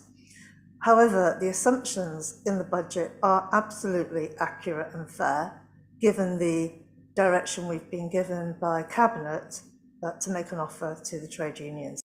So it would be inappropriate until those negotiations have been completed, which would obviously involve discussions with Cabinet to change those figures, because the assumption is that's what we have. We have found some flexibility, but I'd rather not go into that right now in relation to some very limited use of reserves. However, if you picked up on the news today, you will know that unlike the private sector, the public sector trails behind wage rises equating to the cost of living and inflation, and we are not alone in that position. There are other authorities in Essex and beyond who found themselves in a better position than we have to make an offer. And what I would say is that pay is an absolutely vital part of our reward package, but it is only a part. And I think post-COVID, the high level of hybrid working and flexibility that we allow to our staff has a price. And I think some of our staff really value and recognise that. My second point is in relation to Amphora. And again, I would say the assumptions that we have made in the report that you have in front of you are fair and accurate, but everybody knows, and Councillor Dundas, of course, has some privileged information as part of the oversight group, that the Amphora group of companies are under review, and that the conclusion of that review is almost with us. And I just want to alert the committee to the timetable we're working to, which will allow us, of course, to be much more open and transparent about some of the changes that have been made. But there's a couple of reasons why I can't do that here. One is that it's a commercial company and therefore there are commercial sensitivities. And secondly, we have a duty of care to our staff to make sure that their privacy and confidentiality about the future of their jobs is preserved. But just some reassurance, we meet again as G&A on the 17th of October, and you will receive in that meeting a draft report from Amphora, which will of course go on to Cabinet on the 22nd of November for a full and final decision, which of course is aligned, as is the right thing to do, with conversations and decisions being made by the Amphora board. The oversight group continues to have privileged information about what's planned, and therefore it would be inappropriate until that decision has been made on the 22nd of November to show anything different in the report in front of you than is currently in there. I hope that's helpful. Thank you. Thank you, Pam. Yeah, and I mean, I take your point, Pam, and I know that Councillor Dundas will be aware of some of the discussions that have taken place around Colchester Commercial Holdings Limited.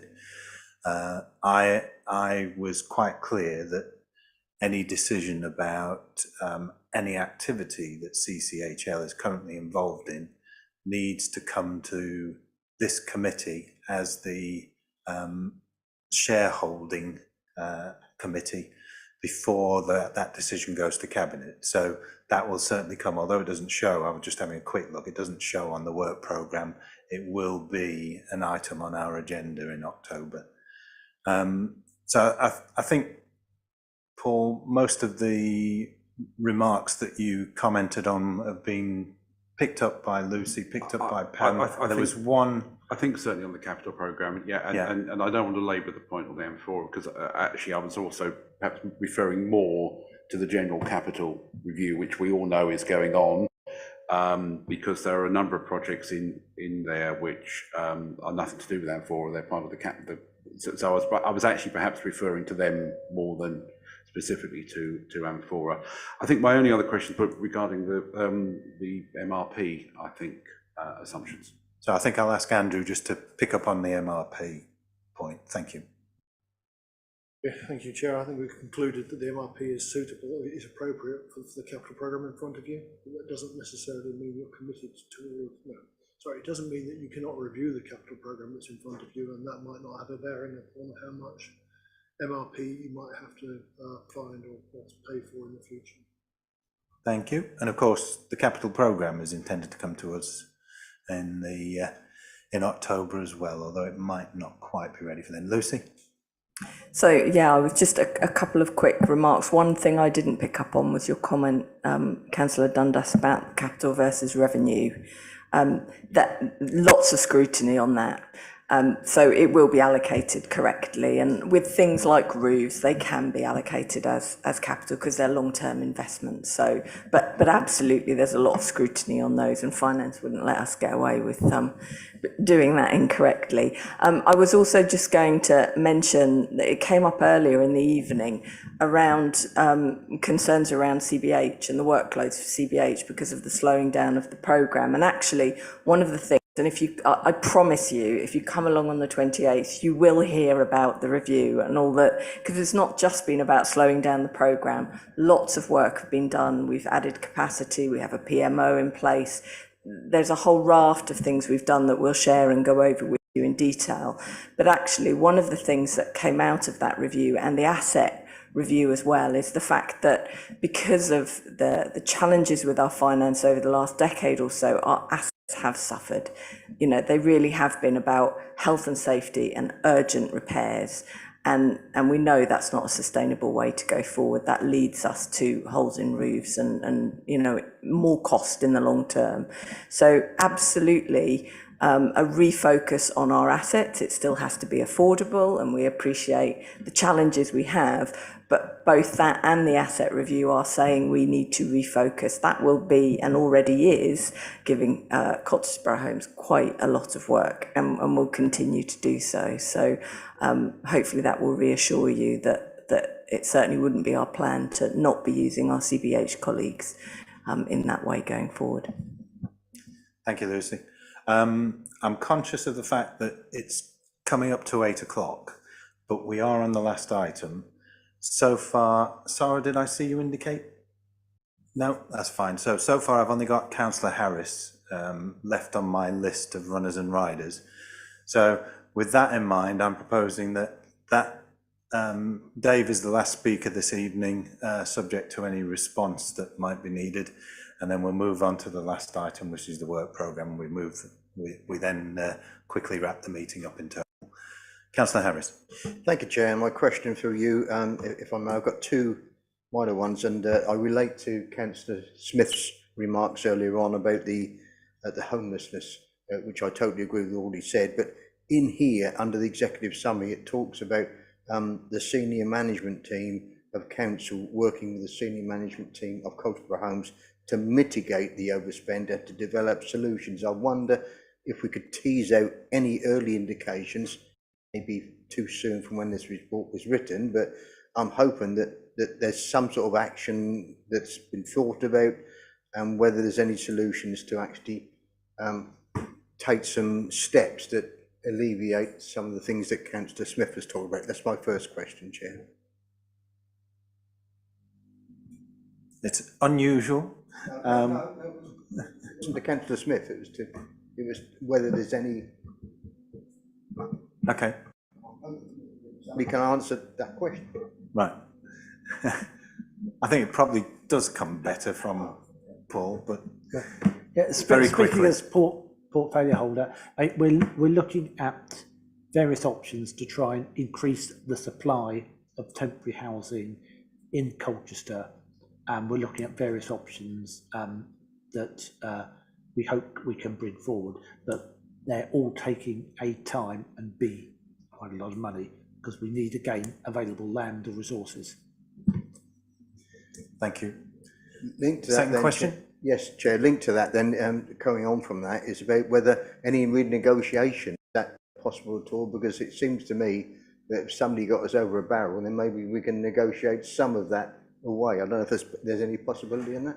Can I suggest that is a question for a different place, probably for Cabinet rather than for here, Councillor Harris.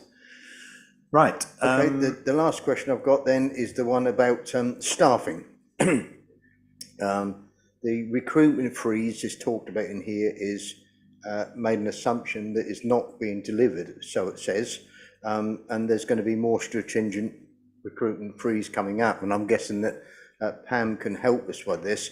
I'm just concerned that, are there any thoughts about steps, and I'm sure that there are, but I'd like to hear more from them, about making sure that we don't kill the poor old workforce by overworking them. They leave the industry and with the investment we've had in the people in training them, and we've got some excellent officers in the council, we don't want to lose or kill them in doing the job, overworking them. I wonder if there's any ideas about how we can ensure that doesn't happen to our staff. Pam, did you want to just come back in on that one, please? Thank you, Chair. So I share your concerns, Councillor Harris. My top priority as Head of Paid Services to protect jobs as much as I can and support our workforce. However, I think the risk of losing some of our staff is a real live issue. With regard to the recruitment freeze, we have £500,000 worth of savings in our budget this year. So in other words, we need to reduce pay costs of our staff by £500,000, and we're not making good enough progress at this moment in time. If we don't achieve that target, then Andrew will be the first person to challenge me about where it will be achieved. So it was with great reluctance that I introduced a recruitment freeze. So I need to be convinced that every vacancy that we have has to be filled, because my priority is to protect the workforce we've got, not the workforce that we may yet to have. In other words, people we don't know, to whom we owe no duty of care. We owe duty of care to our staff to protect jobs as much as possible. So with the Chief Operating Officer, I look at every single vacancy and challenge the recruiting officer to prove that they have considered every available opportunity. That might be to look at whether we can share a post with a neighbouring authority, and I think I'm quite proud of what we've managed to achieve so far in terms of some of our senior officers. We now have 3 joint posts across our senior leadership team, 1 in health, 1 with our colleagues, and 2 with our colleagues in Epping. So that must be considered. Secondly, can we look to recruit from within? So in other words, protecting and providing promotion opportunity for someone within the council, and that, quite frankly, then it would be cheaper to backfill their role, or to look differently at how we provide that service going forward. Can another of our partners pick up that capacity for us, or can it be delivered differently with the community? I won't go on, but you can imagine the criteria and the challenge is quite stringent. I hope I don't have to keep that recruitment freeze in place for much longer, because quite frankly, our heads of service should be able and empowered to make decisions about recruitment, but until I start to see a dent in that £500,000, it will stay in place. My final comment is on wellbeing. I don't know whether you'd agree with me, but it seems to me that when you're in a period of massive change, as we do, the more information you have, the more able you are to make decisions about your future. So we are, with effect from this week, intensifying our internal comms.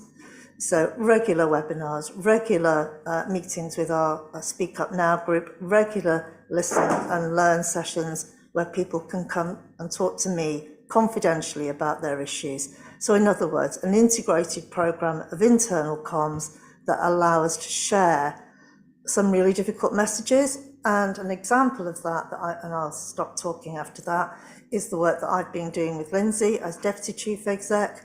And by the time we're finished in a few weeks' time, we will have visited every single team in the council. That's been onerous, but worthwhile, because that gives me and Lindsay the opportunity to explain the extent of our challenge. And that means that people have the information and they can make decisions about whether they're going to step up or, quite frankly, step down. Thank you. Thank you, Chair. Very helpful. Thank you. Thank you, Pam. Okay, so that brings us to the end of this item. I think we've had quite a detailed look not only at Q1 outturn, but also how that what the likely effects of that Q1 outturn are on the rest of the financial year. I think with the exception of Councillor Sunnock's recommendation, which I believe I heard the Section 151 officer agreeing was a good idea, that we have the subject analysis in future reports. I don't think there's anything else that we've left out, but Councillor Dundas. I did also mention that I think it would be good to have the total overall spend on each capital project in the table as well. the totality. I mean, the only thing I would say is that that totality can be found from going through the history, but if it's not too difficult for our finance team, but I'll pass that on to Andrew. If I can take that one away, but I don't think it's quite as simple as it sounds. And some of the schemes in here are continuing schemes, for example, disabled facilities, for example. So there is very difficult to work out what the total spend of that will be because the time frame is an issue. Yeah, so I think there are, whilst I understand your request for simplicity and ease of access to that information, I'm also aware of the pressures on our finance team to get everything else in order that we've been saying we want in order. And I think I would like to say, from what I've seen of what Andrew and Chris have been doing up to date, I am very impressed. But I will say, in deference to our previous Section 151 officer, that nothing has been turned over that should give us cause for concern. So, but I think there are just better ways. There are different ways. There are newer ways. There are more accessible ways of presenting information to us that makes it easier for us to understand and to see what's actually happening with the authority's expenditure, which, given what we've seen happening around the country with other local authorities, is something that I'm sure that we're all conscious of and all grateful for. What we know tonight, or what we've heard tonight, is that we have no cause for concern about the financial position of Colchester City Council. Certainly there are pressures on the council's finances, its expenditure, but we shouldn't have any concerns from what we've heard tonight about whether or not we're in any dire strait. So I would just like to thank Andrew and Chris for the information that you provided for us in the last two items, and with the suggestion from Councillor Sunnox that going forward that be included in our outturn reports, I propose we close down this and move on to the work programme, which is in front of us. And the only thing that I would add to the work programme is that the October meeting will include an item on CCHL, which isn't currently included in there. I don't know whether there are any other comments about the work programme in front of us. I've got Councillor Dundas, then Councillor Sunnox. Briefly, and it actually just goes back to our early discussion. I see you've got Treasury Management report in October, and actually the Section 151 officer mentioned around our reserves. It's a really important subject because I think I've seen reports or heard figures over the last couple of years ranging with reserves, usable reserves, between 4 million and 40 million, and everything from we've got nothing to worry about or we'll be issuing a Section 141 about now. So I think actually this committee and the council at large really trying to drill down in their minds where we stand on actual usable reserves is incredibly useful, and I just encourage you to do so at the next meeting. I'm with you totally, and I recall vividly, Councillor Dundas, when you were leader of the council, asking the portfolio holder for resources for some of that information, which was never forthcoming, I'm afraid to say. And we still haven't got it. Yeah. But so I take your point. Councillor Sunnox. Yes, I'd like to reinforce the point about reserves. I agree 100%. I've got two other points. The first, and they're really much the same thing. Colchester Borough Homes have prepared, and last year, I know they prepared, I haven't looked at them this year, a decent set of statutory accounts which are filed at Companies House. And this is so typical that we get all these reports, take ages for councillors, for officers to prepare, give us what I call semi-agglomerated information. It's diluted. You're not actually looking at the base layer of the information. If we've got a decent set of accounts and we're meant to be responsible for the governance, I think we ought to look at those accounts, and we ought to look at them separately from the group accounts, which are a very, very complicated document. They'll get timed out. We're just not doing our job. We need to look at those statutory accounts the ones I looked at last year were well presented and well done, and someone's put a lot of work into them, and I think we owe it to them, apart from our responsibility to look at that. So I'm really strong about that. And the same applies to the to our own accounts, to our own statutory accounts. We've had political points, people blame backwards and forwards, when are they going to be produced? We've never discussed the substance of those accounts. What's the use of them? What do they mean? And my impression is this council actually doesn't care about accounting. They think it's a bureaucratic imposition, but actually it's the constraint on our activities. And if we don't understand the accounts, we don't understand our reserves, we don't know what we're doing when we're not able to navigate. And again, we've got a committee work programme where we haven't put aside time to look at those accounts. So please, can we look at the substance? Can we take accounting seriously and be a proper governance and audit committee? Thank you, Councillor Sunnix. And I don't think that's the first or the second time that you've made that remark here. Well, can we now have it in the work programme, please? We'll certainly. I'll take that away with the Section 151 officer, and we'll ensure that there is time for that. But I think please just say yes. Yes. Right. So with that in mind, anything else in the work programme that anybody wants to see? I mean, I've spoken in quite some detail with Matthew Evans about possibility of having to squeeze another meeting in sometime in the early part of 24. So we may need to do that to do some of the things that we're all asking for. Okay. Thank you very much, everyone. Meeting closed.